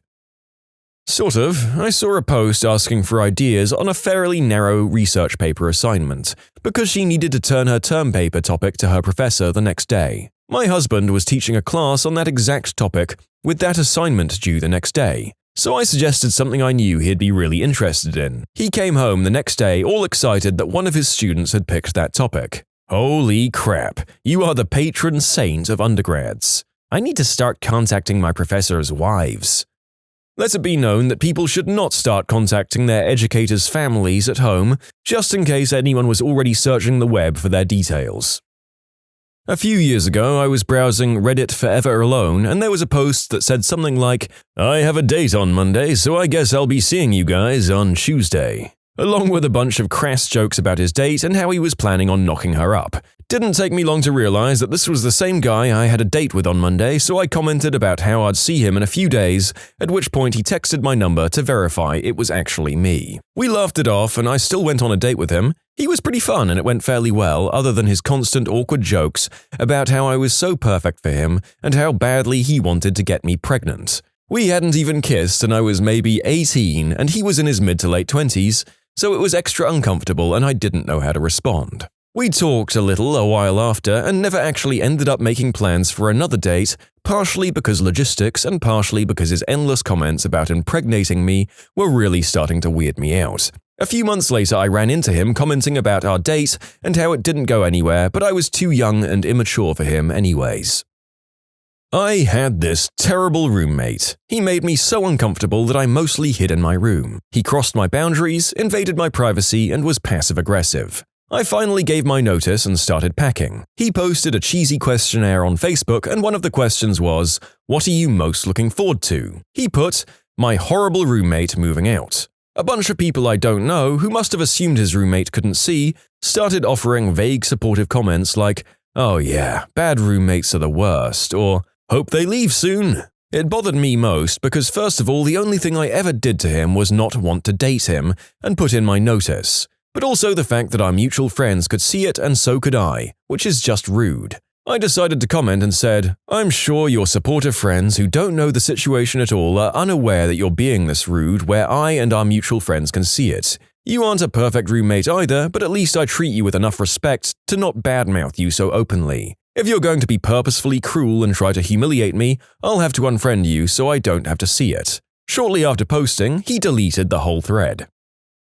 I used to be really active in the Reddit for indie makeup and more, and there were brand owners and some rabid fans there. Makeup reviews end up getting taken very personally. I get so many people trying to spread crazy rumors about me, or maybe it was just the same crazy brand owner with 20 alts. People were saying I gave negative reviews for attention and would message new members negative reviews unsolicited just to destroy businesses. Who the heck has time for that? Your handmade lipstick grew mold. There's no grand conspiracy behind why your sales are failing. What is the best way someone has asked you out? A group of friends and I had gone to trivia at the campus bar, and after a few drinks and some great laughs, it was time to head home. There was a guy that I'd been hanging out with, but nothing too serious, so he walked me home, and as we got to his place, he stops and starts acting a bit odd. He finally says, "So, I've never really done this before, but, do you want to go out sometime?" Obviously, I was mostly excited and asked what he had in mind. His response was pure gold. "Oh, I don't know, I haven't thought that far ahead yet," and that was the end. I told him to tell me when and where, and that I would most definitely be there. We ended up going to a nice place in the downtown area and went for a long walk by the river. I can't really complain. I once got asked out on MySpace by some girl who said, "I'm friends with someone who used to babysit your younger brother." She had seen me in a metal club and asked her friend about me because he said he knew me. She stalked me for a while before sending that message. I found out later she was going to the club loads more often to see if I went. I was 16 and single, so I was totally up for it. Dated for a year or so, things were crazy as heck, and we broke up in a fit of rage, which resulted in her and her friend cornering me in her flat while they both screamed at me, and I grabbed a fire extinguisher and sprayed it in her face, jumped out of the second-floor balcony of the building, and ran for the hills. I work at a little popcorn stand once a week. Every week, this cute, attractive, funny, witty man came in to buy popcorn and flirt with me. Every week, he left a lottery ticket in the tip jar with his phone number on it. One time, he got up the courage to say, "If you don't win this week, how about I take you out on a nice dinner to make up for it?" I thought it was very sweet, and we'd already had fun flirting and joking around. Too bad it turns out he was married. It's kind of sad that you have to inquire about these things before you accept a date. Just a note, he was not a midget or a clown or in his 80s. This is an interesting story, but that last tidbit of information's relevance is escaping me. Why is this an assumption that readers should be making? I'm obsessed now.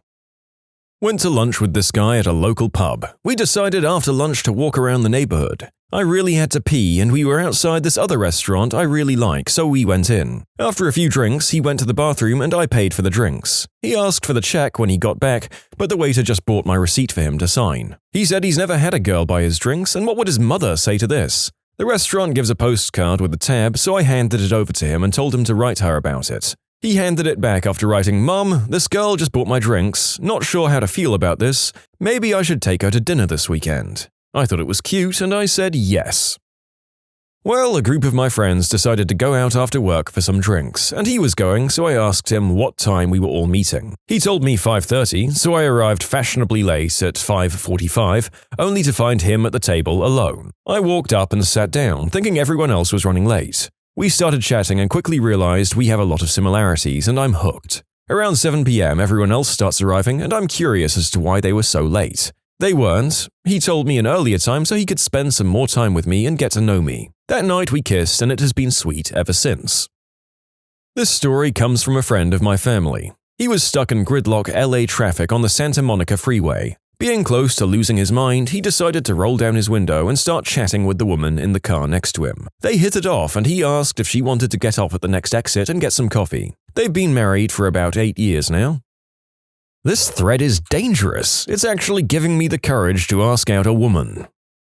I was at the student center in college on my laptop or something when this guy comes up to me and says, "You're the most gorgeous girl I've seen all day." I responded with something like, "Who put you up to this dare?"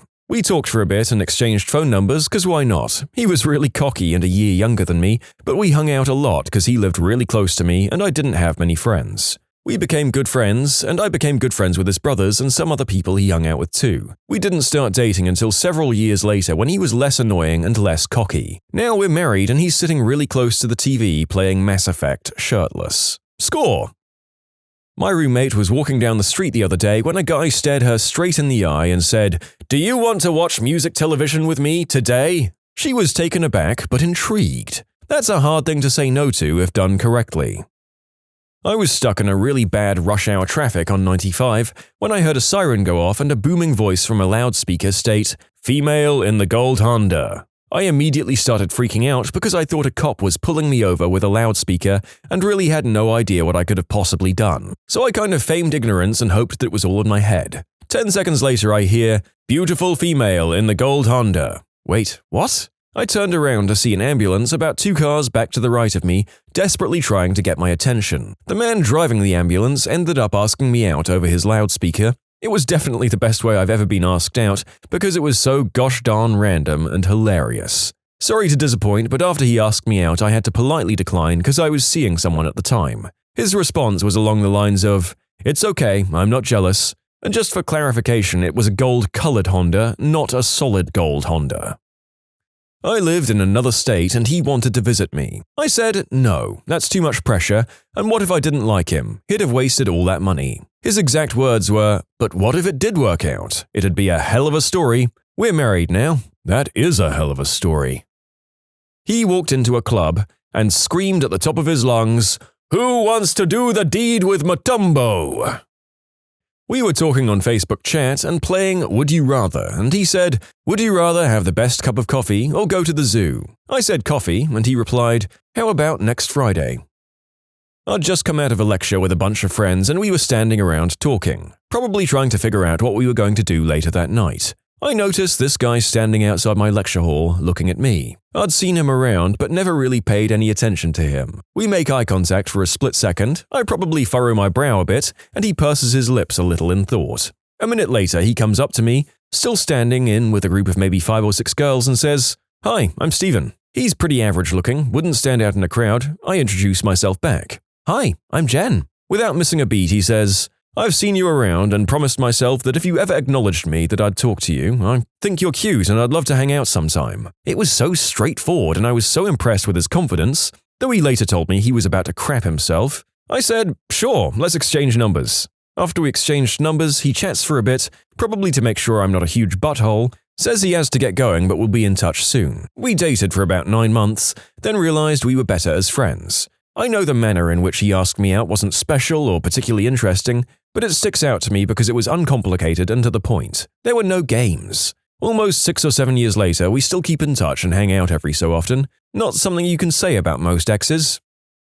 The first text I got, "Now I have your number. Do you like Chinese food and a corn maze? We're married now." Accepting that date could have gone one of 2 ways, and I'm very glad it went the non-kidnappy way. A guy quit his job for me. My dad was his boss and I worked there too. He was old-fashioned and told my dad that he was planning on asking me out. My dad freaked and told him that if he plans on dating me, he needs to put in his 2 weeks, and if he forgets about it, he can continue working like nothing happened. He put in his 2 weeks the next day and we've been together ever since that. That was 10 years ago. We only knew each other in passing and never said more than a few words here and there. My personal favorite was the man who followed me for a block and announced, "Can I route you?" Obviously, I was thrilled, and by thrilled I mean I walked very quickly to my car. How rude. It's, "Can I route you, please?" In high school, my fiancé was being pressured by our other friends to ask me to prom, so in a rush he scribbled, "Prom?" on an empty, greasy pizza box that he'd found in the recycling. My reaction? A high-pitched, sustained, "Sure." 6 years and 1 child later, our friends still make fun of my response. He and I were talking about books and movies and TV shows, and he asked me what kind of food I liked. I told him that I love Cajun food, and he asked if I'd been to a local hole-in-the-wall Cajun place. When I told him I hadn't, he said, "We need to go. This Wednesday. My treat? Sound alright?" He and I are engaged now. He sent me a text along the lines of, "I had a good time talking to you when we met the other night. Do you want to go out for a drink sometime?" Upfront and straightforward is honestly way better than some over-the-top romantic gesture, at least for a first date. When you've been dating for a while, sure, get fancy. But most girls would rather know that A, you're interested, and B, what you want than have their apartments filled with flowers and be serenaded on the accordion. It's amazing how many people overcomplicate this. All that's needed is to be straightforward and ask them out. There's no need to make an overly convoluted proposal. If they're interested, they'll say yes. If they're not, they'll say no. A first date is a chance to get to know each other to see if there's anything worth continuing for both the guy and the girl. And the best scene to do this is usually by having drinks or coffee. This gives either party a chance to leave relatively easily if it's not working out, unlike a dinner where you get stuck together until the check comes, or a movie where there's no social interaction. It's real life, not a Hollywood romantic comedy. I told a girl I won a hula hooping contest years ago, and she said, "No way!" And I said, "Yeah, you're right, but I hear most relationships are based on lies, so I figured I'd get us off to a good start." I was buzzed and wasn't sure if I'd seen it somewhere before or made it up. You can submit your own stories to be featured here on the channel. The story submission link is in the description below, and if you want to listen to some vibey music in the background, check out easymode, also linked below, and subscribe. Not that it's absolutely the best way any guy should ask a girl out, but it was endearing to me. We had been going on dates regularly for a couple of months. I don't think we'd ever actually talked on the phone, just texting and whatnot. One night I was out with some girlfriends and I got a text from him. "Hey, can you talk on the phone really quick?" "Yeah, sure. Everything okay?" He called and I could immediately sense how nervous he was on the phone. He started off asking how my night was going and just generally leading some silly small talk. He told me he was a little drunk, and after a minute or so, "So, was there something you needed?" "Oh yeah, I wanted to know if you'd be my girlfriend." So cute. So nervous. I shamefully didn't tell him yes immediately. It wasn't for lack of interest, I'm not a confident person, and wanted to make sure he was absolutely positive he wanted me like that. But I was so flattered that he felt like he had to get a little tipsy in order to officially ask me out. Anyway, here we are, almost 2 years later, living together in an apartment. I'm about to make my first skydive with him, and I love him more and more each day. If you see this, I love you very much and I'm so happy you're mine.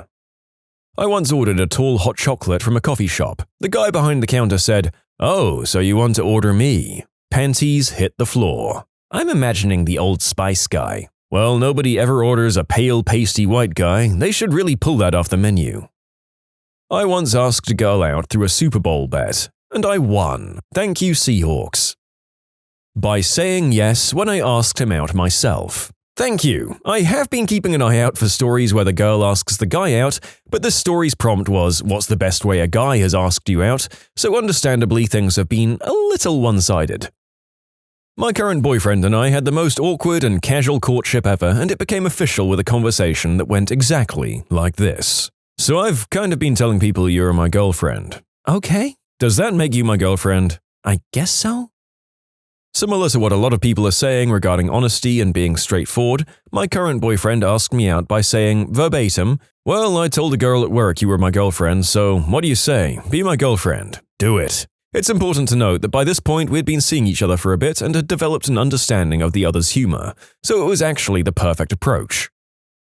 I work at Starbucks and he came through the drive-thru. He got a dirty chai and paid with cash, but he asked if he could have his receipt. I thought it was a little weird that he'd wanted a receipt because he paid in cash. But before I could hand it to him, he said, "And in case I have any questions, would you write your number down?" I was shocked and flattered, so I did. That was almost 3 years ago, and we've been inseparable ever since. On a scale of 1 to America, how free are you tonight? That got me. I'm Guantanamo. When I was a server, I had a handsome gentleman ask me a couple of questions about the specials, and then he replied to say, "So I can have anything I want on this menu?" "Of course you can," I replied. He dropped the menu flat to the floor and said, "Would you stand on this for me?" I was flattered, it was witty and made me blush, but I'm gay, so he ended up having the beef dip.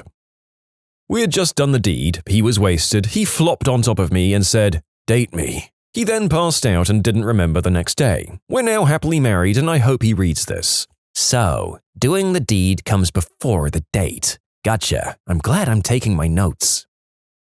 I've had pretty good results with, "Want to meet for coffee?" It's low pressure and low risk. If you're weird, it's a public place and they can just leave any time since you've met them there. You can make it 20 minutes or if it goes well, make plans to meet that night. The other perk is you can see if she shares your coffee addiction. If you don't drink coffee, you can get the F out of my face. I once did an imaginary fishing pole cast towards a girl in a group at a bar. It somehow worked and she did a few flops to get over to me. Her reaction was perfect and I've never tried that trick again. My favorite one was pure chance and confidence. On my way back home from London, I travelled through Leicester Square tube station. I play a game called Keep Up Commuter. I race against commuters determined to get through the crowds. I'm jogging with this cute banker guy next to me, then suddenly this old Italian guy clocks me. Bollocks. He started offering me his pizza, which he insists is genuine and real Italian. In his defense, he was holding an actual pizza, but I refused and insisted I was full already. Cute banker guy had noticed all of this and glared as I refused. So when we go to part ways to go north as the Italian goes south, cute banker guy gets up the courage to ask, "Can I get some pizza if she doesn't?" He stares him down and shouts, "You are no a pretty lady." The classic awkward hilarity this erupted in me was unreal, laughing at this banker as he stands there flustered. We got to talking and have known each other for about 9 months now. It was all down to pure luck and I enjoyed the fun of it all. Guys, go for it. I don't know if this really counts, but whatever. When I was in the 10th grade, a classmate of mine was hit by a car and his arm was severed above the elbow. They were able to reattach it, but he lost a lot of mobility. Fast forward to senior year, I'm house sitting for my uncle and this kid lives across the street. He comes over, we smoke and chat a while, and then all of a sudden he uses his functioning arm to lift up his other, mostly dead arm and place it gently around my shoulder. I was speechless. I think we made out or something, but I can't remember anymore. He came up to me, stuck his hand out and said, "Hi, my name is… name. What's your name?" I said my name, he misunderstood and we joked about that. I'd say it worked pretty well because 10 years later we're married and I'm currently serving as an incubator for another one of his offspring. Wonderful that such a cute and bumbling pickup could lead to this distinctly clinical-sounding relationship. I hope you and your donor live a long, fulfilling life.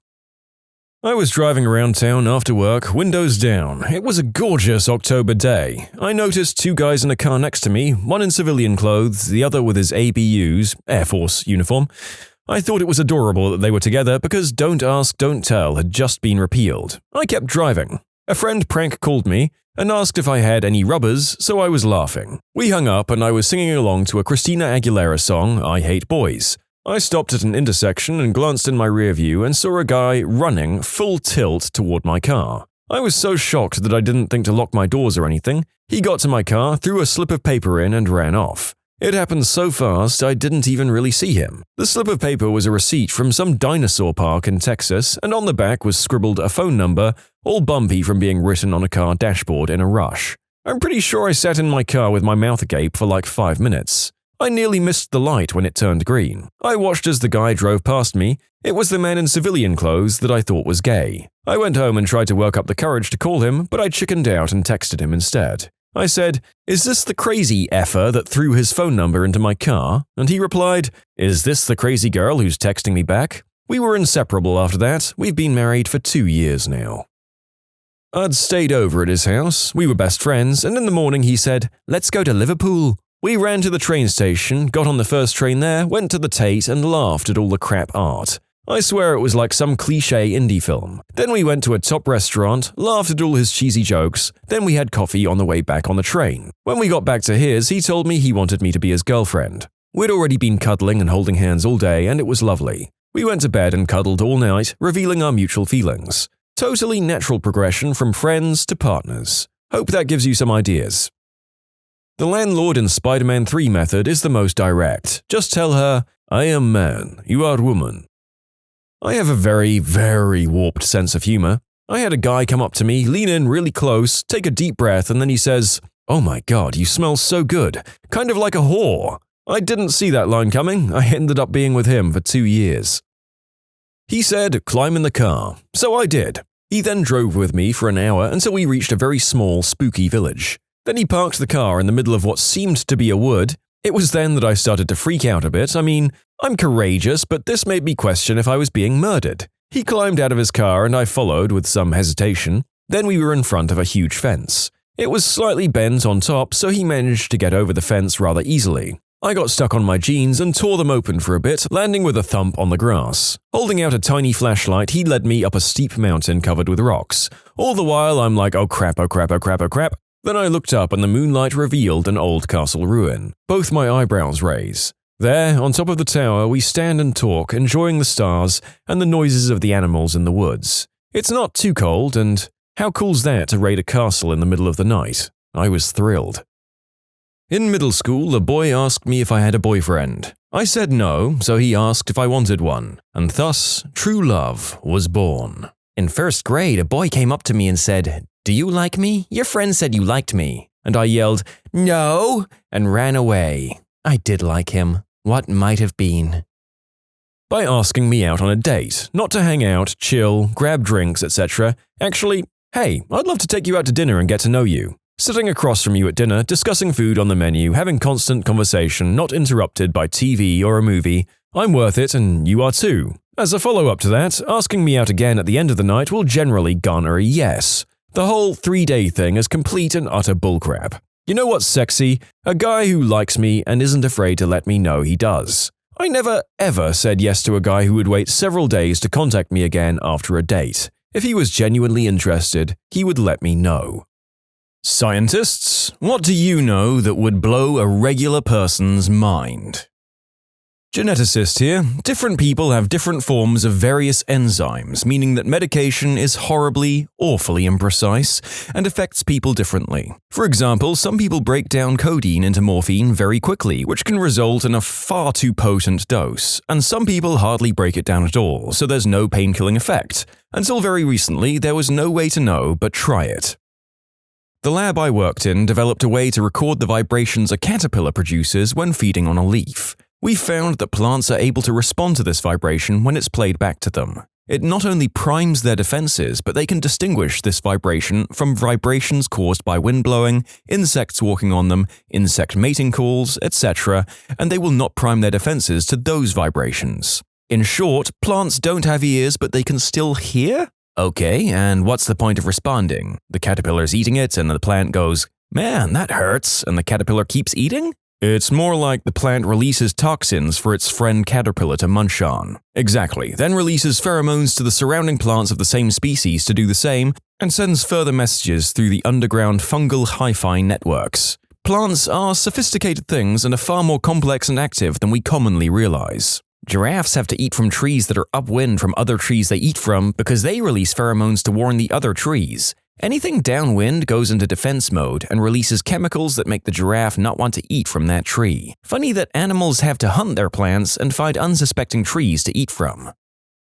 My research involves Parkinson's disease, and recently there's been findings that contracting an infection such as the flu whilst having PD will make the disease progress much faster, as your immune system will kill the brain cells responsible, in a kind of accidental collateral damage response. So we're looking at how some anti-inflammatories could slow the progress of PD by stopping infections from taking their toll. Early days, but very promising. Just started a PhD in astrobiology. Does that make me a scientist? Looking at microbe behavior in low-gravity environments, it turns out that microgravity has a tendency to make them into these superbugs that are incredibly resistant to antibiotics. There's some worry that this will be a pretty big problem as human space exploration develops. Ah, lovely. Yet another reason for me to never go out into the dark, horrifying expanse of space. Honestly, I was already there, you didn't have to keep trying so hard, universe.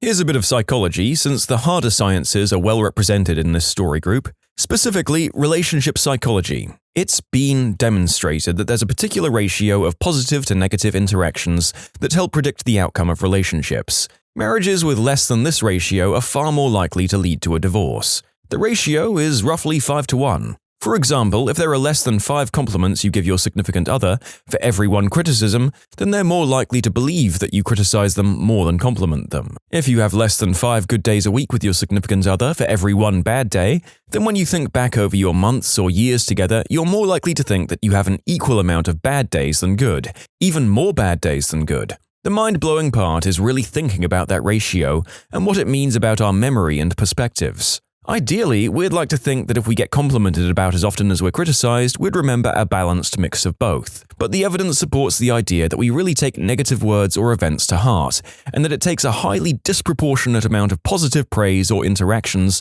to balance them out. Something to keep in mind when considering both how you feel and how you treat others. Gotcha. So, you're beautiful, you make me happy, your dinners are lovely, I love what you've done with the house, I appreciate you running me a bath, babe, I think you need to lose a few pounds. Upon reflection, I wouldn't dare. I value my life. Dialect continuums in linguistics. Among certain languages, such as the Slavic languages and Western Romance languages, like Portuguese, Galician, Spanish, Catalan, etc., there's no fine line from where one language ends and another begins. However, due to standardization, this is no longer largely the case. Instead, you'd have one language gradually changing into another as you go farther and farther away. Think of it like in Britain, where the further north you go, the more Scottish the dialect becomes, until eventually you have full-on Scots. Sort of along the same lines, I was fascinated to learn that there are regional dialects in British Sign Language. For example, there are 3 separate signs for the holiday, depending on where you are in the country.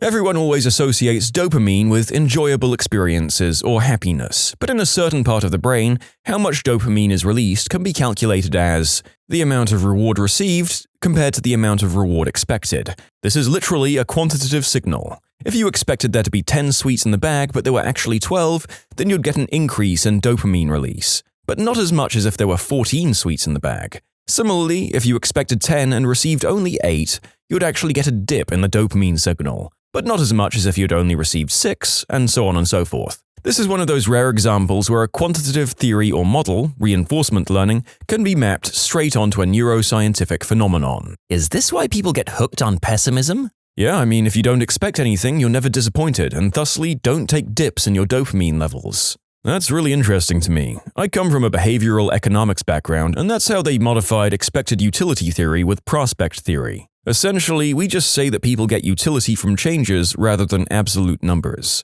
For example, someone who received a $2,000 raise last year will be unhappy with a $1,000 raise this year, because even though it's good to have more money, it's a negative change from their expectations.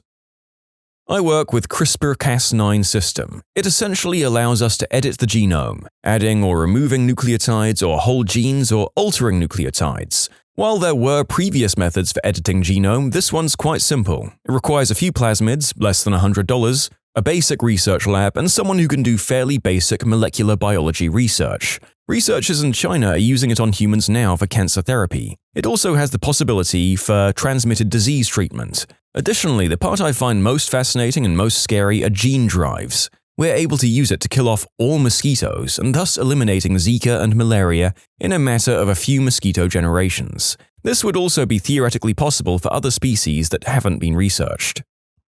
I have a good one and a bad one. The bad: more than 2 out of every 3 people in the world carry a virus that causes oral or downstairs herpes. The good is that if you genetically remove one of HSV's key genes, GD, you get a vaccine strain that's protected mice against 10 times the lethal dose of the deadliest herpes strains ever discovered. In short, everyone might have herpes, but it won't always be forever. Wow. I knew that a lot of people had those pesky sores, but I didn't know it was that many. Yikes. Here's hoping we all get immunized like our author here predicts. Jevons paradox. The more energy efficient we make technology, the more energy we actually use. That actually makes a lot of sense now that I think about it. For example, I recently got a new phone that has much better battery life, 3 times the screen use time with only a 30% bigger battery. But despite the energy use being so much more efficient, I use the phone a lot more because I don't have to worry about the battery dying, making my overall energy use much higher than before despite being much more power efficient. Nuclear transmutation. It's 100% possible to turn lead into gold by yanking 3 protons out of a lead nucleus. It was first done in the 1920s. Of course, it's prohibitively expensive and ultimately a waste of money and energy, but it can be done. The alchemists were right.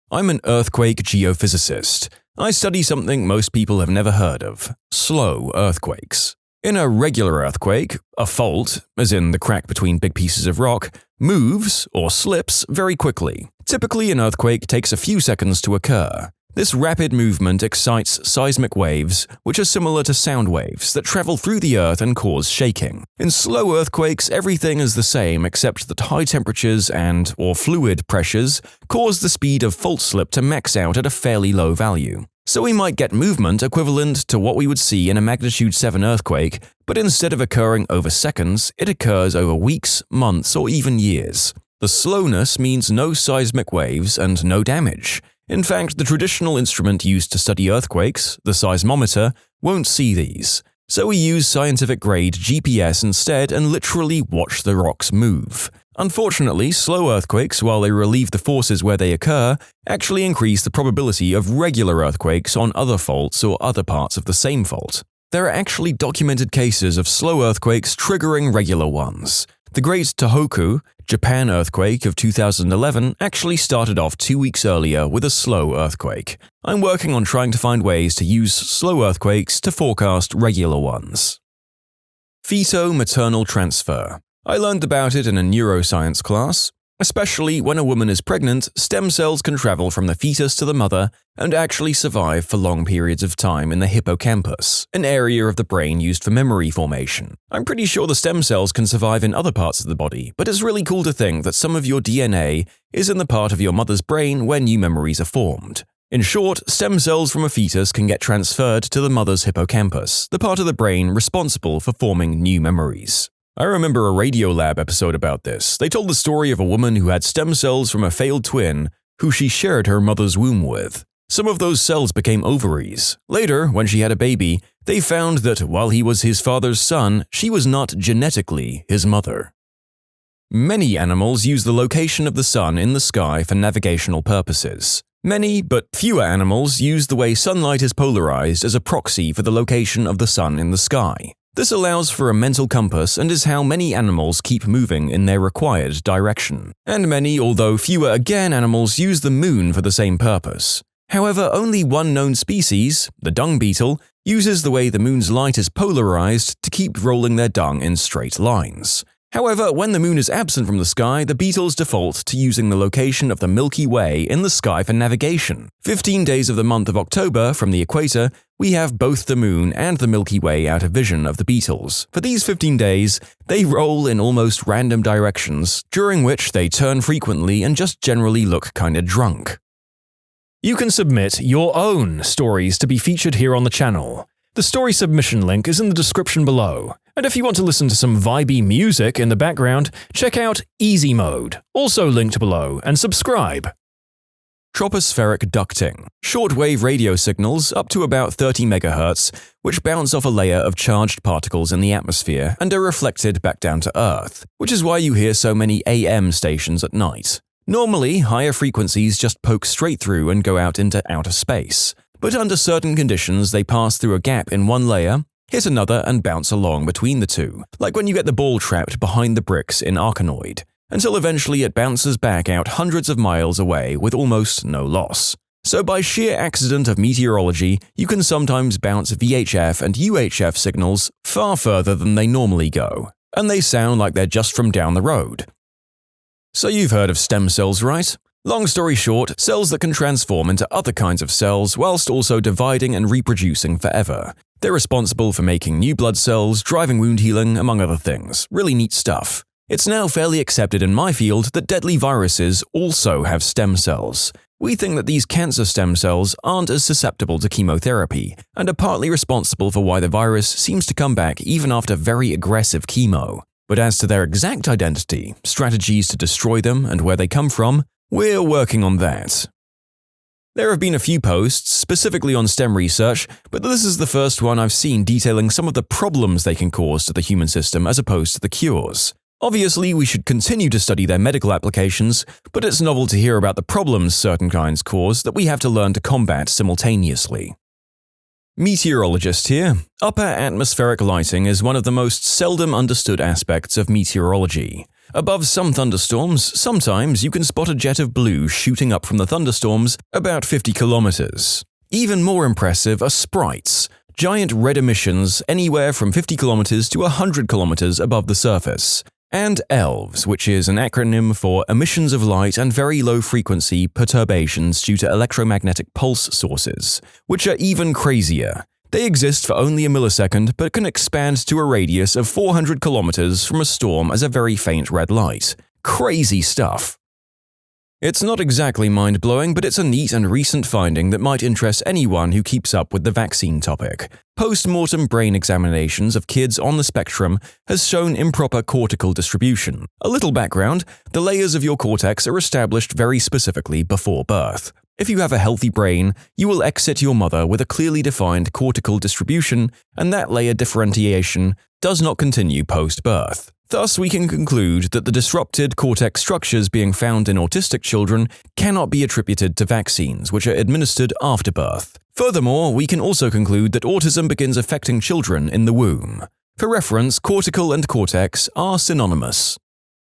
C-section babies are, on average, less healthy and have more compromised immune systems. This is likely because the birth canal is smearing the last bit of mum's immune system programming before breast milk, as well as helping create a healthy bacterial environment for the newborn. Essentially, a mother's walls on the birth canal are coated in things that will help the baby adjust to life outside the womb. C-section babies are starting to get the benefits of this, with the doctors wiping the wall fluids onto the baby's face, mouth, and head. Flashover and backdrafts are pretty cool and terrifying. Basically, flashover is when you get to a point in a compartment with a set amount of ventilation where the heat release of the fire reaches a certain kilowatt and every combustible in the room ignites almost simultaneously. It's really freaking hot and it's really, really bad to be caught in. Backdraft is when there's a lack of oxygen in a compartment with no ventilation. The hot gases build and build and build, and then when oxygen is reintroduced to the building, it explodes in what is basically a fireball. Violently. Scientifically fascinating and also horrible to be a firefighter in. Surface science. Van der Waals forces between material are almost universally attractive, but it's possible to create a three-material stack of a surface, an intermediate, which is a liquid or potentially a thin film, and a contacting material that has a repulsive interaction, meaning that the surface and contacting material will repel each other like two north ends of a magnet. Applications would include surfaces that would be water, oil, dirt, a biohazard, or whatever proof, and frictionless interfaces, tested by AFM and undetectable at the pico-Newton level. Unfortunately, the thin films required are not easy or cheap to make, and development would be really, really expensive. Not quite mind-blowing, but definitely exciting. We now have microscopes that can achieve resolution in the low nm range in living cells. We can now start to research the dynamics of small subcellular organelles that are important for a wide range of things, such as embryonic development, cancer progression, and cell signaling. I'm a dentistry student, and yesterday a paper was published where a group of scientists managed to use an anti-Alzheimer's drug in order to build new dentin in damaged teeth. Pulp tissues are already capable of doing that, but new research is desperately trying to find agents that can speed up the process. So this is great news. Giving a person superpowers in VR, for example the power of flight, will prime concepts of superpowers and the heroes we associate it with it, and will increase helpful behavior. Long story short, there was a study wherein people had to fly with a helicopter or use hand gestures, like Superman, to fly in VR. After the experiment, the conductor accidentally spilled a pen case. The people flying like Superman were significantly more prone to jumping in and helping the conductor to pick up the pens. I really like the idea that the people tend to have the desire to use their powers for good rather than to go full-on supervillain. There's a documentary that's been released lately and it's called Most Likely to Succeed. It's about a new education method where it's 90% project-based. The teachers don't do much other than just let the students do their projects and give guidance, as well as organize what projects to do. It's a unique way of teaching that only works in specific schools. Some teachers and members of society think it's the greatest idea and every school should be using it. Me and other teachers don't see it as straightforward as it seems to be. I would recommend giving it a watch though. I live and study in Denmark, and to my knowledge, at least universities here, I don't know about high school, have an 80% project-based teaching. I moved here from a country that's 100% focused just on theoretical approach, and you just need to read and remember what you read. I can say in my case that project-based learning is way more efficient. That surprises the narrator not at all. Give me a concrete goal and clear steps to achieve it, and I will shine and complete stuff before the deadline. Give me a big, vacuous subject to find out information about and read about in my spare time, and my motivation will be very poor indeed. Right now, as we speak, you're being crossed by millions of particles per second and per centimeter square of your body. These very same particles will be able to fly across the Earth as easily as if they flew through a vacuum. In fact, to reliably stop them, you'd have to build a 3 light-years thick lead wall, i.e. a wall that would be 2/3 of the distance between the Sun and Alpha Centauri, the nearest star. Said particles are electrically neutral. They don't interact through nuclear force and are 100,000 times lighter than an electron, or perhaps even lighter. Yet we can detect them every day. Neutrinos are cool. Pretty much everything about sleep is terrifying, most of all that we don't really know what it is or why we do it or how it works. Why do you sleep? Because you get tired. How do you sleep? Well, here's a list of things that change while you sleep. What is sleep? When you aren't awake. What I find most disturbing is sleepwalking and parasomnias. Watching people sit up during a sleep study and finding out that they're still asleep. Opening their eyes and looking around, and then usually they pick at the wires, maybe lifting them up and tugging on them, or touching where they're placed on their head. And that's not even the really creepy part. That is that they don't pull them off or anything. Instead, I've so far only seen them all do the same thing. They give up. Like, you can read the facial expression saying, "Screw it, this is too complicated for me to deal with," and they just lie back down and don't go back to sleep because they didn't wake up. They just close their eyes. It's not that the lights are on but nobody's home, it's the lights are on but you aren't in there. I mean, I'm not really a scientist, I'm just a lab tech, so maybe there's an explanation that makes it less disturbing. I'm not a scientist, but I've studied sleep and have on occasion sleepwalked. Your lower brain, active during sleepwalking, is quite capable of performing basic tasks without your conscious input, such as standing up, walking around, peeing, and so on. However, your cognitive maps are stored in your upper brain, which is needed for the complicated stuff. Sleepwalkers are generally trying to realize an external goal, such as needing the bathroom, eating due to hunger. However, without the upper brain, it makes a best guess, which is why it's common to hear about sleepwalkers getting up in the middle of the night and urinating on chairs or anything that might remotely resemble a toilet to something that doesn't know what a toilet is. In your example, I suspect the lower brain is trying to remove the wires, as I assume that the body might have a problem with things sticking onto it, such as, for example, leeches. But it lacks the cognitive ability to comprehend what's going on, but is somehow satisfied that there's no threat, so it doesn't boot the upper brain and goes back to sleep. Trees suck up water. Most people know that, but what blows my mind is that they don't have to be alive to do it. Dead, standing trees still suck up water. It's a structural component, not an active function of the living organism. Also, there's way more water from snowmelt than we ever thought there was stored in trees, based on a recent isotopic study of Alaska forests. Malaria parasites have shown resistance to every single anti-malarial drug in existence and can develop resistance before new drugs are even finished in trials. Not that there's a big push for anti-malarial drug development. Last I checked, there were 7 new drugs for male member dysfunction in the pipeline for every anti-malarial, and 64 drugs for heart disease. A problem a lot of people in malaria-endemic countries would be thrilled to live long enough to have. That about 1% of the noise you see on a TV when it's not tuned, the black and white dots with the horrible noise everyone hates, is the interference from the cosmic background radiation, the leftovers of the Big Bang. Some people know, but it blew my mind as a kid, and now I'm a physicist and it still does.